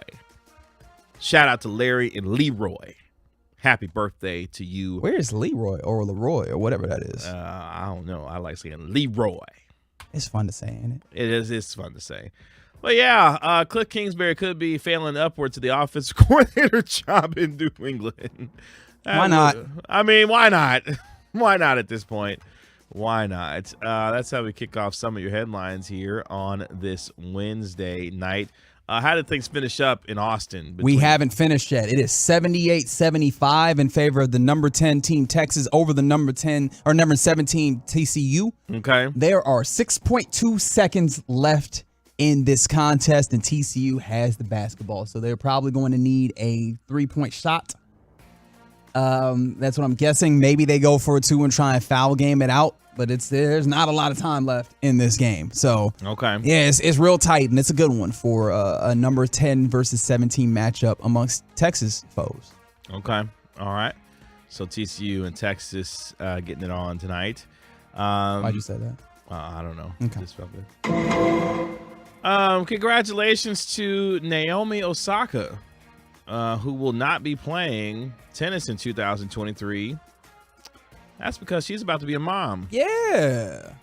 Shout out to Naomi Osaka. Like, obviously, she's spoken a lot about her journey with mental health And I was kind of saddened when I heard that she would not be playing the Aussie Open, and then to find out, oh, this is why. Makes sense. This is why. There are other questions that I have, but those aren't my business. So yeah, the 4-time major champion and former number 1 in the world. You know, it would be surprising, or not surprising to me, if she never played another tennis match again. Yeah, I mean, she's earned a lot of money already. It's kind of interesting the ways in which, obviously, Serena is an incredible player. And yes, Swaggy Booty, Serena did play with a baby inside her. However, I don't know if that's advisable for everyone. Correct. And I also don't know how that lines up with, like, you know, the ways in which the timing on the pregnancy is with hers versus Naomi's. But yeah, Serena is like one of the most visible, if not the most visible tennis stars, at least in America. However, she's not the one who made like the most money. And we've seen a lot of these younger players come in and make an incredible amount of money. Naomi Osaka, probably one of the major ones. And so she's good, really, if she wants to not do this anymore. And she seems to be someone who, like, you see in sports, there's some folks that are like, you can tell they live and breathe this stuff. And not to say, like, there's no judgment in either direction on this. And then there's some players where you're like, oh, they have other interests in, you know, this is a thing that they do well, but if they don't do it, they'll live. Naomi Osaka seems like she fits squarely in that second one. I find that to be interesting. She's got a long life ahead of her. She's only 25 years old. Got a lot to do in this world. I wish I would have been set at 25. Can I be set at 35? I'm asking myself that same question. Apparently, they're still handing out contracts to Nelson Cruz these days because he signed a 1-year, $1 million deal to go play baseball for the San Diego Padres. So the 42-year-old, who will be the second oldest player in the big leagues behind Pirates left-handed pitcher Rich Hill, hopes. Dang, Rich Hill's still out here? Oh, yeah. He signed a decent deal this offseason, actually. And the worst thing about it is I thought about that nickname people be calling him. I was like, you probably shouldn't say it on air. But Rich Hill's still out here. That's crazy. All right. Yeah. That is what I learned from the story. Rich Hill, still in the league. Still in the league. All right. Yeah, no, the Nelson Cruz thing is also interesting because I really don't want to, like, lob accusations. However, how you still around, my boy? You know? How you still be able to hang around? You know, parts, like, man? I get it. It's a 1-year, $1 million. It's not like he's out here crushing it in the contract game, but you still around, huh? Okay. All right. So he gets a 1-year deal to go play baseball with all the stars in San Diego. That's a loaded ball club, man, when you look around at what they have on that particular baseball team. Hey, appreciate you, 972. No, I didn't take no bad things from your text. I appreciate you rocking with us. And yeah, make sure that your wife knows that you are not texting another woman. Please. 105 through the fan is a real thing. That is not a pseudonym or that you're using for your side lady. We're not in the business of messing up relationships. Hey, if you need us to say something on air to let her know that to verify, we will do that for you. We will. Yeah, bring her over to the phone or whatever he listens to us on, and we'll let her know, like, he's not texting another woman. Okay? Well, I mean, I can't say that definitively. All I'm saying is that he is actively texting us. Yeah, at the exactly. Same time. Yes, that's very true. Good point. Best news of the day: Damar Hamlin has returned home. He was released from Buffalo General Medical Center today, and after more than 9 days in 2 hospitals, Buffalo Bills safety Damar Hamlin was discharged today and now is back home in Buffalo with his family. He went through a series of comprehensive medical evaluations as well as a series of cardiac, neurological, and vascular testing on Tuesday. So he is now back home. Lovely. I mean, it's really all you can hope for is that things go well. And yeah, so that's where I will stay. We will remain in that positive space and appreciate life because sometimes those terrible things happen, and what you can do is find a way to appreciate the good things.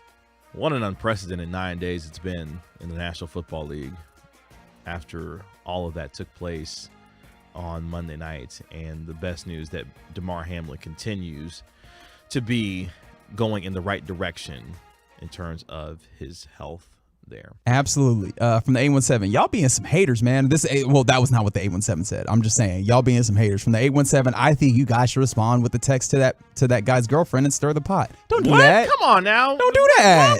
Why would you want to encourage that? That's some haters, Come man. on, 817 Thriving now. in negativity, much. Come on, let's do better. Let's do better. We're not trying to encourage that now. We're not in the business of breaking up homes. and relationships. That's not what we're about here. So many headlines here in the Get Right or Reggie KG on 105 through the Fan. That gets us to our random thoughts of the evening. As it is, of course, awards season in the world of entertainment. And I was really happy after, getting home last night and we were on air during the Golden Globe Awards and seeing the massive amount of success that Abbott Elementary had with Quinta Brunson and Tyler James, Williams, and the show itself being named best show for comedy or drama series, that kind of thing. It was really cool. Yeah, it was really cool to see. And Gerard Carmichael cutting up. Oh, that's putting it mildly. The way he was getting after it last night. And it got me to thinking about this question here, which I'm interested to hear your answers on this. Truckred.com text line 877-881-1053. If you could win a major entertainment or sports award, what would it be? So I'm thinking about things like the Golden Globes or Oscar or, a Grammy Award, or if you would want to win an NFL MVP or NBA MVP, along those lines, a Tony Award, something like that. If you could win one award in your lifetime, which one would it be? Yeah, I hate that you specified, because when I saw this, I perceived it as if you could win one award, and I was going to be. You can take it where you want to. I was going to be the person. Yeah. That person. I was going to say a MacArthur grant. Now, if you are not familiar with the MacArthur Fellows Program, it's unofficially known as the Genius Grant. The Genius Grant? Yeah, if you get that, you are, like, a lot of people call you a genius. Oh, wow. Yeah, they give those to folks that are considered geniuses, man. And it comes with a grant, and like you are looked at as like a master in your field, basically. And, wow. Yeah, I would like to win the Genius Grant, for very clear reasons. How often is this handed out? Oh, it's a yearly thing. Oh, okay. It just goes to one person, or there's a group of folks in any given year. Obviously, like all sorts of different things, poetry, biology, and I'm not saying that this is absolutely any given year. I'm just saying like the different types of folks might, there's surgeons and geographers and climatologists and philosophers and physicists and anthropologists and composers and mathmaticians. Like this is all sorts of stuff. Yeah. But I just would like to be able to say that I got the Genius Grant. So y'all would have to call me a genius. That would be fun. Had to respectfully call you a genius every time we saw you. Here comes genius Reginald Atatula, ladies and gentlemen, the MacArthur Grant Award winner. That would be really cool. That is where my mind went first, which speaks very highly to who I am. Okay. The 214 says that you also get $500,000. Yeah, that's the grant. That's the grant part. No, that's what it is. Okay. Yeah. Okay. I realize I probably should have said what a grant is, because not everybody knows what a grant is. I'm not trying to shade nobody. I'm just saying, like, it's fair. Some people won't think about it in that way. Oh, y'all are funny. From the 214, I want to win the spelling bee to flex on those kids. Hey, no, let's talk about it. Let's talk about it. Because this is the thing that I actually feel kind of bad about. People were like, yo, everybody remembers the word that sent them out of the spelling bee. And I actually don't. I can't remember it all. I remember mine. See, this is the thing. Everybody remembers this, and I feel like a jerk because I just don't remember mine. And it wasn't like I went deep. I just couldn't remember it. What was yours? I was first round exit, boy. Oh, no.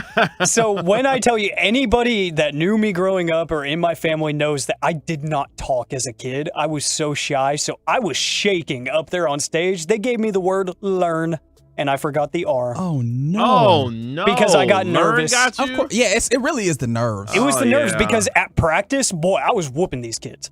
But no, once I got up on the stage, I was shaking. Oh, no. Yeah, I didn't talk as a kid. Geology got me. Yeah, I forgot. It's not ophthalmologist? Look, it's a question. All right. Geology? You said geology? Geology. Okay, got you. Yeah, Geology. I'm glad you got it now. Yeah, I'm a little late, but it's okay. Better late than never. Exactly.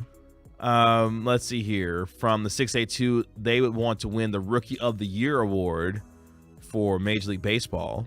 Okay. All right. The 940 says that they would want to win the Heisman Trophy Award. That is kind of cool because you will always be referred to, no matter what happens in the rest of your life, you will always be referred to as Heisman Trophy winner such and such. Like, that's what it would be. Yeah, I feel like if you want to go for one of those, you got to go for one of those ones that changes the way that people view you in any given circumstance. Which I guess in this way, this doesn't exactly speak to that. From the 469, I would want to win the Razzie Award for worst actor. Oh, that ain't it. Want to win a Razzie? That's interesting. I feel like obviously Academy Awards speak to that. Yeah. Depending on which one you get. Well, I guess any of them, just like Academy Award winning or Grammy Award winning. See, there you go. Yeah. From the 682, their word was unknown and got them in the second grade. That's a tough one, man. That's tough. That K's sitting there in the cut. Yeah. You know? Yeah. I don't blame you for that one. 682. How you supposed to know that's unknown, right? Like that's tough.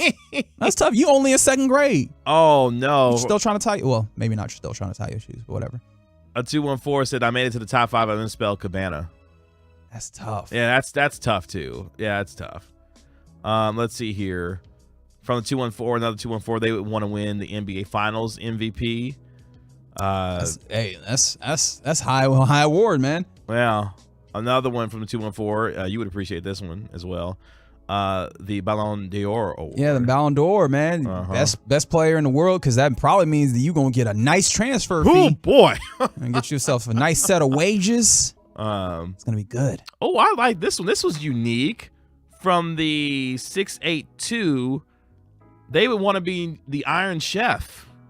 I like it. I like that one. I like it. That's good. I feel like you probably want to go for like Michelin star as opposed the Michelin Star Award. Because like I feel like you can actually make inroads in that industry with that. I don't even know if you want to call that actually an award. But yeah, with that on you. But hey, man, who am I to tell you, man? Iron Chef is dope and it's a fun show and I love it. So, there was another one that was interesting on here. From 972, the Medal of Honor. That's very. See, I really look. It is noble. That's very noble. I'm very selfish. I will admit that up front. I really don't want no military awards. You gotta do some stuff. You gotta see some stuff. Yeah, you gotta see. That I'm not particularly, Yeah. So, shout out to you for being, in a way, selfless. For sure. From the 817, oh, here it is. They would like to win a crown jewel of auto racing, either the Indy 500. The Monaco Grand Prix, or the 24 Hours of Le Mans. Yeah, no, that sounds dope. That sounds incredible. I'm trying to think. I would want to win an Oscar. I think that would be pretty damn cool. Which Oscar you think you getting in there for? I think I would want to win the best actor award. That's interesting because I think I would want to go best supporting actor. Oh, see, and that's one of the more underrated ones that still gets a lot of notoriety because nothing like a great supporting actor or actress in a film, for sure. All right, let's go to the Twitch chat because I know y'all be feeling like I don't be talking about y'all. Somebody said they want a green jacket. They don't even like golf. Oh, okay. Yeah, that's pretty dope. Next year you get to pick the menu. That's pretty cool. You can that have is very you true. can have them fancy people eating crazy stuff. I want Cheetos. And fruit roll-ups. Remember that one time Fuzzy Zeller got all upset at Tiger Woods for that menu he was putting out there? Yeah, that was ridiculous. That was so ridiculous. Someone said a Nobel Peace Prize. Shout out to you. Very noble. Very noble. But yeah. Oh, Time Person of the Year from Jamtastic 318. You did. 2006. Congratulations. Wait, what? Was that 2006 or 2008? Dang, that joke doesn't work if I don't remember. Let's see here. That's right. It was 2006. Because Okay. do you know who the Time Person of the Year was in 2006? 2006 Time Person of the Year. You, quote in quotes, you were the Time Person of the Year in 2006. What?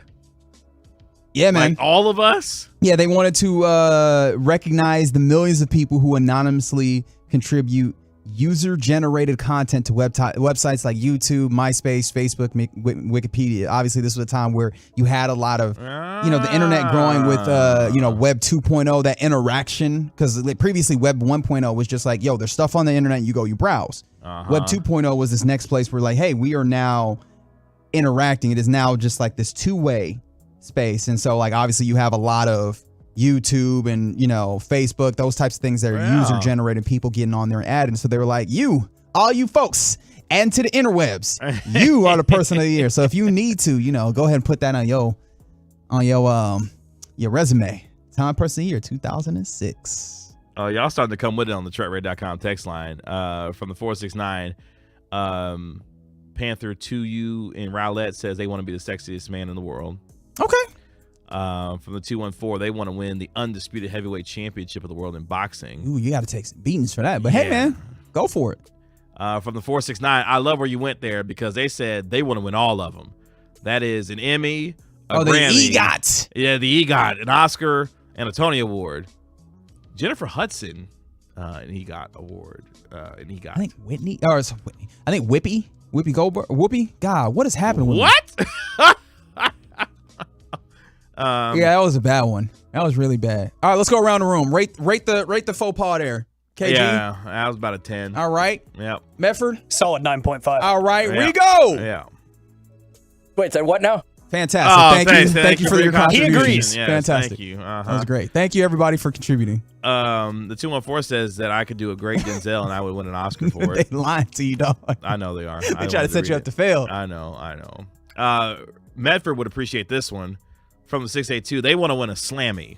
Yeah. Yeah. There you go. Oh, that's right. Sorry. Yeah. I didn't even think of that. I thought of something like actually, real, I guess. What would yours Ooh, be? He said real. I mean, because it's a scripted show that gives Still out a real scripted to me, award. damn it. Yeah, but I always thought the Slammys were dumb, but that was a good text. No, I was just going to say a Grammy, but a specific one that people don't even know exists.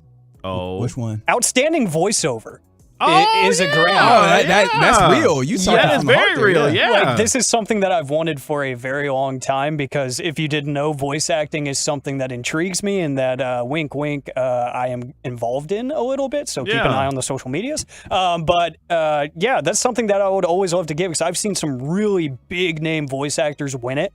And they never get recognized because people don't know that's a Grammy. They think it's music. Yeah, that one doesn't show up on the TV show. Yeah, they don't get the Twitter graphic or anything, So, yeah. But I still Steve want it. Johnson on Twitter? Yes. I mean, Instagram? Yes. Yeah, fantastic voice actor. Awesome. Oh, I was like, what are we doing here? Okay, fantastic. Of TikTok and Instagram fame. Yeah, for sure.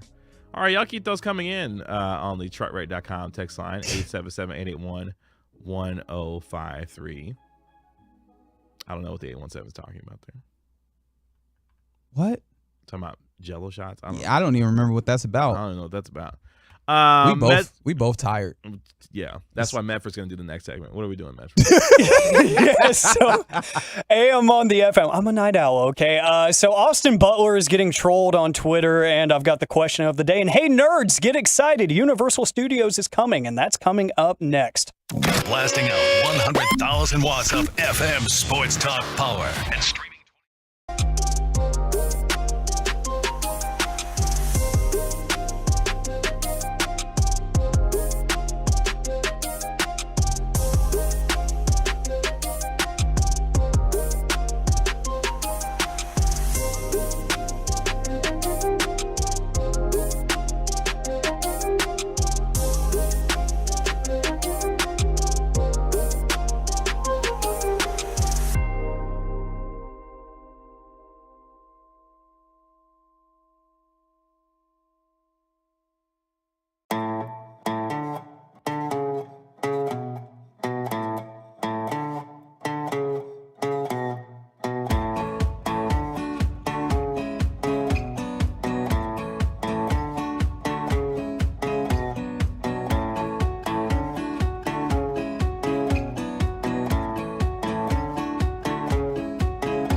segment of the Get Right is brought to you by the personal injury lawyers Frankel and Frankel.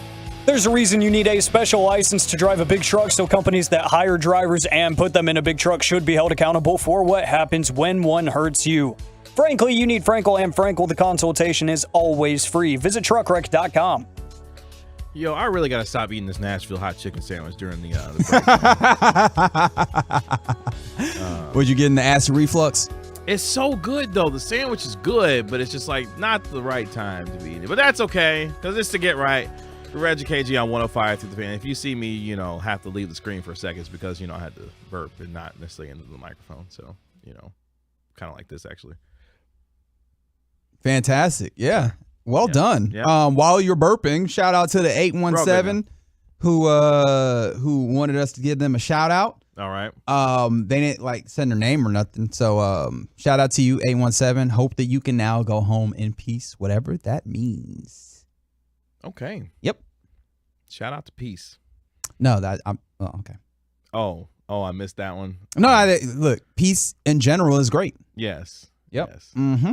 Well, before I mess anything else up, I think it's time for this. What does this button do? Please, please, do not push the button. You have no idea what it...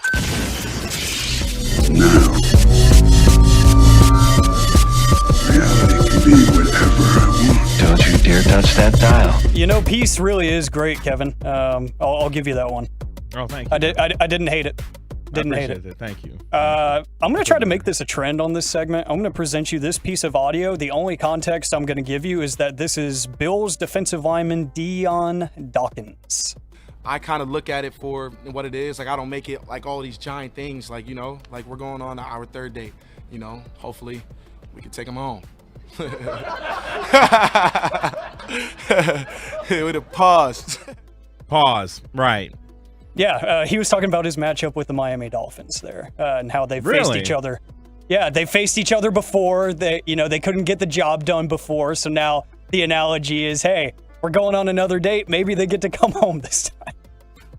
But the idea is that they would send them home. Yeah, but it was a pause. Who he play for again?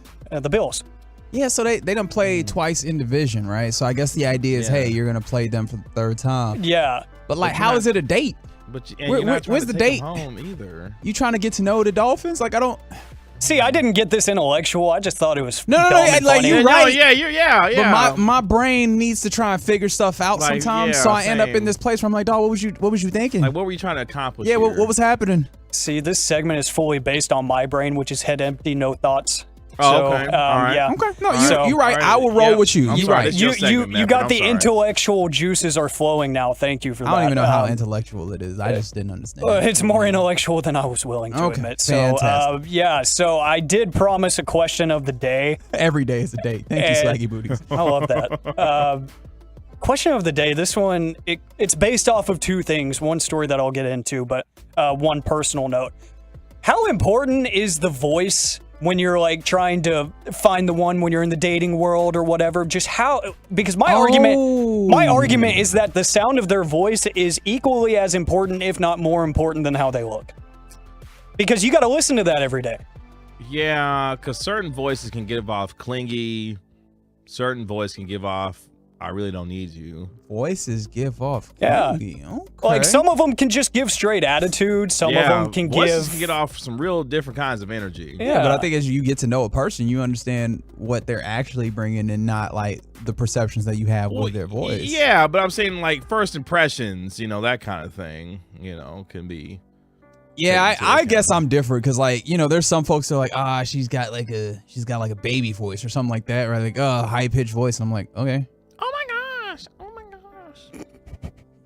All right. Thank you. Wait, one more time for me. I didn't hear it. No. Okay. Not doing that. Yeah, I messed it up. I should have responded way too. I didn't respond earnestly enough. Mm-hmm. That's fine. I'm not tripping too much off of that. Obviously, this is the thing from the 682. You got to think about Fran Drescher. I do. I'm in. Do you even know who that is, Medford? No, I'm just gonna ride with it. You don't? Of course he doesn't know you who ain't that watched is. The Nanny? He wasn't around. He wasn't born yet. No, I watched The Nanny. I just didn't remember the name. Yeah. Oh, okay. No, because we losing recipes. No, clearly, if you grew up around my time, shout out to Mike. If you woke up, in the middle of the night when you weren't supposed to be awake and you had Nick at Night on, the nanny was on. So when you weren't supposed to be awake, it was always the nanny and Rugrats were always the ones. See, I don't like that. I don't like what you just did there. No, that hit me in the chest. I don't like that. If I woke up too early and I knew, I need to go back to bed, it was one of those shows we're on. But yes, Rugrats is like, I'm about to get in trouble. I need to go back to bed. Literally, I'm like, I'll go to the bathroom. Hey man, sometimes a baby got to do what a baby got to do. Yeah, man. That's just how it be sometimes. But he didn't get that. It's so cool. I bring this up. I'm really short on time, so I got to let these things fly. My bad. So this comes because of two reasons. One, Austin Butler, if you're not familiar with him, he played Elvis in the recent movie about said Elvis. And he was getting absolutely torched last night because of the Golden Globes. Yeah, he was up there sounding like Elvis, wasn't he? Yeah, and so everybody's torching him for it. But I see TikTok drooling over him because of the voice. So I don't know. Like some people think he's attractive because of the voice, and some people are like, all right, dude, drop the bit. And he even addressed it during his speech last night, saying, when this is your life for 3 whole years nonstop. All right, Daniel Day-Lewis. In my face. I am method acting. Dog, you done. I'm impartial. I mean, I really, I get the corny debate and I get the, hey, it's okay debate. I really don't care. That's one reason why I asked this. And two, I literally had this used against me this morning on the phone that, hey, you talk a lot. And the only reason I don't shut you up is because you sound good doing it. Okay. So look at that was a light flex. You heard that? No, and I've gotten that before, even from friends and family, where it's just like, you talk too damn much, but at least you're easy to listen to. Hey, that's a compliment in my book. And I take it because I do talk too much. I think it all kind of speaks to the idea. Also, I talk more than you. I promise. I think it all comes down to the idea. I shouldn't be proud of that. The idea that look, man, and this is kind of like a PSA. You know what people like? And I mean, I've heard this originally from you know what women like? Everything, right? Or anything is really what you should say. Yeah. Because an individual might not like everything, but this is the thing. You will find someone that likes that thing that you got, right? So ultimately, even in that place where maybe an individual is like, yo, this voice is not it for me. Yeah. There's someone else that will. That's for them, that is your thing. So, hey, man, sometimes you just got to go from that place. If a voice is a thing for you, I guess, man, for some folks, that's a thing. For me, I don't think it is. Maybe I reach a point where I hear someone, I'm like, oh, okay, I see what y'all was talking about. But, yeah, I don't know. I can't hate it. And seriously, that is a great point that, they will just find any little thing to like. So, hey, I'll take it where I can get it. But one thing that I will also take before we get out of here, Universal Studios announced today in Frisco that they will be opening a resort in Frisco. If you missed the announcement, it will include Universal Movies, a 300-room family-friendly hotel, and all kinds of stuff. It will sit on 97 acres of land next to Dallas North Tollway and Panther Creek Parkway, right up against the new PGA World headquarters and the soon-to-be-arriving Omni Resort. So, what's next? Disney Texas? Yeah. My good gracious. Frisco is booming right now. So price of the brick going up. Yeah, and I'm just laughing at all my friends from high school that so desperately wanted to leave the Metroplex and have been crying about it ever since. I'm like, hey, I'm good over here, bro. Apparently, Texas just don't want us to leave the state. Good yeah, gracious. I'm good here, bro. I don't have to leave. I could stick around here for a while. Yeah, I don't mind. I don't think this is very much about us. I think that what they doing is, hey, man, bring these more people in. Because that's what's going to happen. More people going to move in. They're just going to keep packing this thing in and, prices going to rise. I also am interested, there's a lot of people that obviously viewed this as incredibly, huge news. For me, I was like, okay, is this actually going to be the full on, or Universal parks? Are we gonna get roller coasters? Because I think earlier during G-Bag, they were kind of insinuating that this might be more geared towards the younger demographic of folks. So the word they kept using, family, kids, they kept using family friendly, but they're saying it's going to be all encompassing. The one thing that was kind of a kicker for some people, they said it will be about a quarter of the size of the Orlando resort. But if you look at the renderings of it, It looks awesome. Yeah, but that's what happened with renderings. That's what it's supposed to be. Now, if they showed you a rendering and they're like, doesn't look that cool, wouldn't really be a good rendering, would it? I don't even have anything to say. Bet you hadn't thought about it like that, had you? Again, this is the head empty, no thought segment, Reggie. What am I thinking? But I'm thinking I'm out of time, so that's how we do AM on the FM right Thanks, man. That was fun. I appreciate you. Coming up next with the coolest person on this show because of his Wire reference. It's the final call next to 105 through the Fan.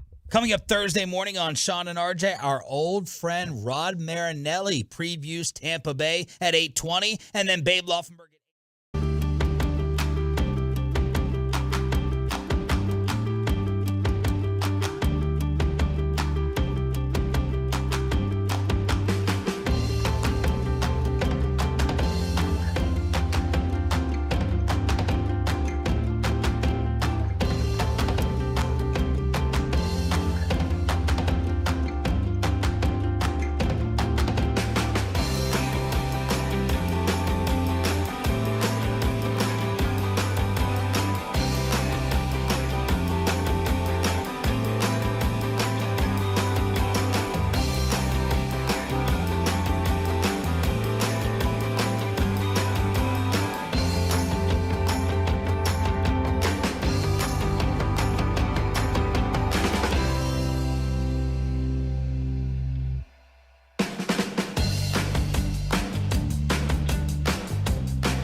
couldn't keep his mouth shut. That's tough. Although I just realized Nebraska Northwestern last year was also a week 0 game. Yes. So, and apparently Dion leaked it to Kirk Herbstreit on ESPN.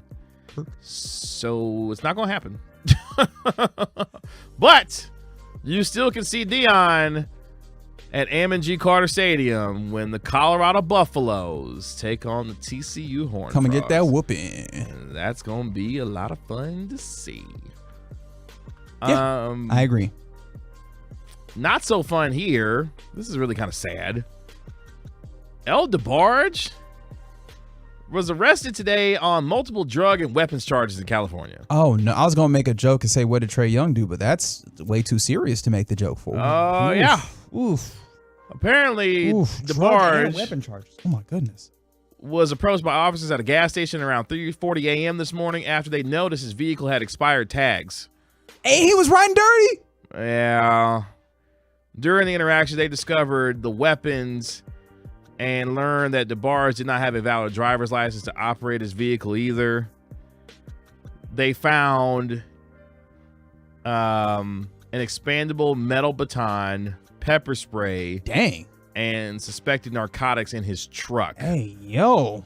And was charged with 4 separate drug and weapons charges as a result. He was arrested and charged with illegal possession of a baton, unlawful use of tear gas, illegal possession of a controlled substance, and illegal possession of drug paraphernalia. DeBarge has since posted bond and is scheduled to appear in court on March 9th, 2023. Hey, man, apparently he been out here wilding. Yeah. Apparently in 2018, he also got for felony vandalism because he took out a wrench and took it to someone's windshield during an argument. Yep. Hey, man, them narcotics had my boy moving crazy. Also, this is something to say, right?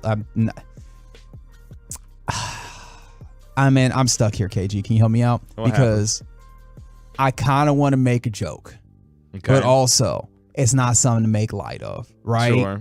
Yeah. So I'm caught in the way. But what I will say is, remember all them folks that was singing R&B and stuff back in the day that you look at and you go, man, why was they dressed like that? You know, like what was y'all doing? Y'all soft. No, they are not. No, they are not. No, they are not. Because you know who the first people were to cut you? The Isley brothers. Yeah. They was out here in these bell bottoms and stuff. And let me tell you, they were not folks to be played with. Not to be trifled with at all. I hope the El DeBarge gets himself all cleaned up, though. I know, right? That's he can get himself right. That's tough. Sad. Oof. Well, the Cowboys won. The ratings game, that is. Oh, gosh, don't do that to me. 2022 regular season report came out today. The top 5 games of the 2022 NFL season, TV plus digital. Your Dallas Cowboys had 4 of the 5 most watched games in the NFL this year, including the most watched game when America on Thanksgiving Day between the Giants and Dallas Cowboys saw 42.1 million people tune in to watch Daniel Jones and his Giants lose to the Dallas Cowboys on Thanksgiving Day. Yeah, man, that one was mathematically calculated for a win, right? Like that was just set up, right? You've got New York and Dallas. You've got New York, quite literally the largest media market in the nation. You've got the Dallas Cowboys, quite literally the biggest fan base in the nation. You had both of them as good teams, and you had a national holiday like Thanksgiving that is already deeply associated with football. That was going to be a banger. Like that was built to be a banger. There was no way that was going to fail. And the reason I bring that up is I do believe that the Cowboys-Bucks game on Monday night will be the most watched game of the NFL season outside of the Super Bowl. Oof. Okay. If 42 million watched the Giants and the Cowboys on Thanksgiving Day, the Bucks and the Cowboys solo on Monday Night Football in what could be Tom Brady's final game in the NFL, playing against the Dallas Cowboys. So what I'm hearing is KG does not believe the Cowboys will be moving on to the divisional round. No, the point is a bunch of people are going to be tuning in to see whether or not they do. I don't know. All I hear is the disbelief from KG, supposed lifelong Cowboys fan. Wow. By the way, guess what was the second most watched game this year? So random. Let's see. I have no idea. I was gonna guess. I don't even care. How about Buffalo versus Detroit? Oh, was that? Yes. Was that also Thanksgiving? Yes. Yeah. So hey, look, that's that. 31.9 million people tuned in to watch Buffalo versus Detroit. Good football team. Thanksgiving. Yeah, that'll happen. The other three games: Dallas versus Green Bay, 29.2 million. I remember that one. Yeah. Philly at Dallas on week 16, 27.8 million. And when Dallas went to Minnesota and beat the brakes off the Vikings, 27.7 million people watched Jim Nance, Tony Romo, and Tracy Wilson call that game. Embarrassing jokers. Finally, the NFL, 88 NFL games have ranked the top 100 shows on television. Yeah, the top 100 broadcasts of the year, right? 88 of them were NFL 2022. Games. Yep, that's how this goes.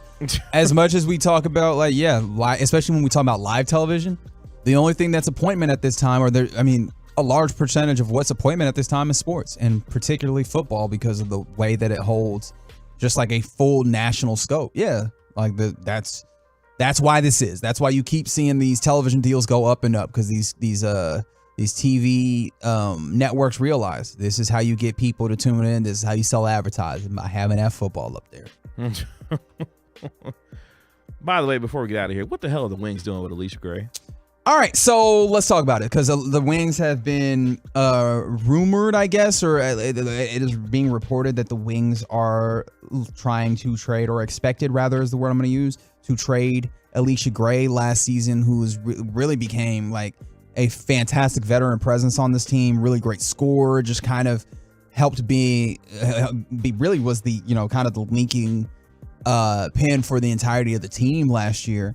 And I have suspicions that this is not a, hey, we want to get rid of you. It might be a, hey, I want to get out of here. Oh boy. And look, if that's the case, this is not nearly the first, not nearly the second, not nearly the third that has wanted to get out of there. Questions. I got questions. It's been a Get Right. Y'all be good. BZP. No, we're going to take this all the way around. RJ, you're a fraud. Next. Friday morning, audio gold. Oh, RJ, that's a no-brainer where he went. So. Cowboys head coach Mike McCarthy with Sean and RJ. Friday mornings at 7:15, right here on The Fan and the Odyssey app. Hey, Tolo, Zach Wolchuk of the G-Bag Nation. It's a new year, which means a fresh start, and maybe you made some resolutions for yourself, such as losing some weight. I get it. It's easy to pack on some extra pounds over the holidays, and if you're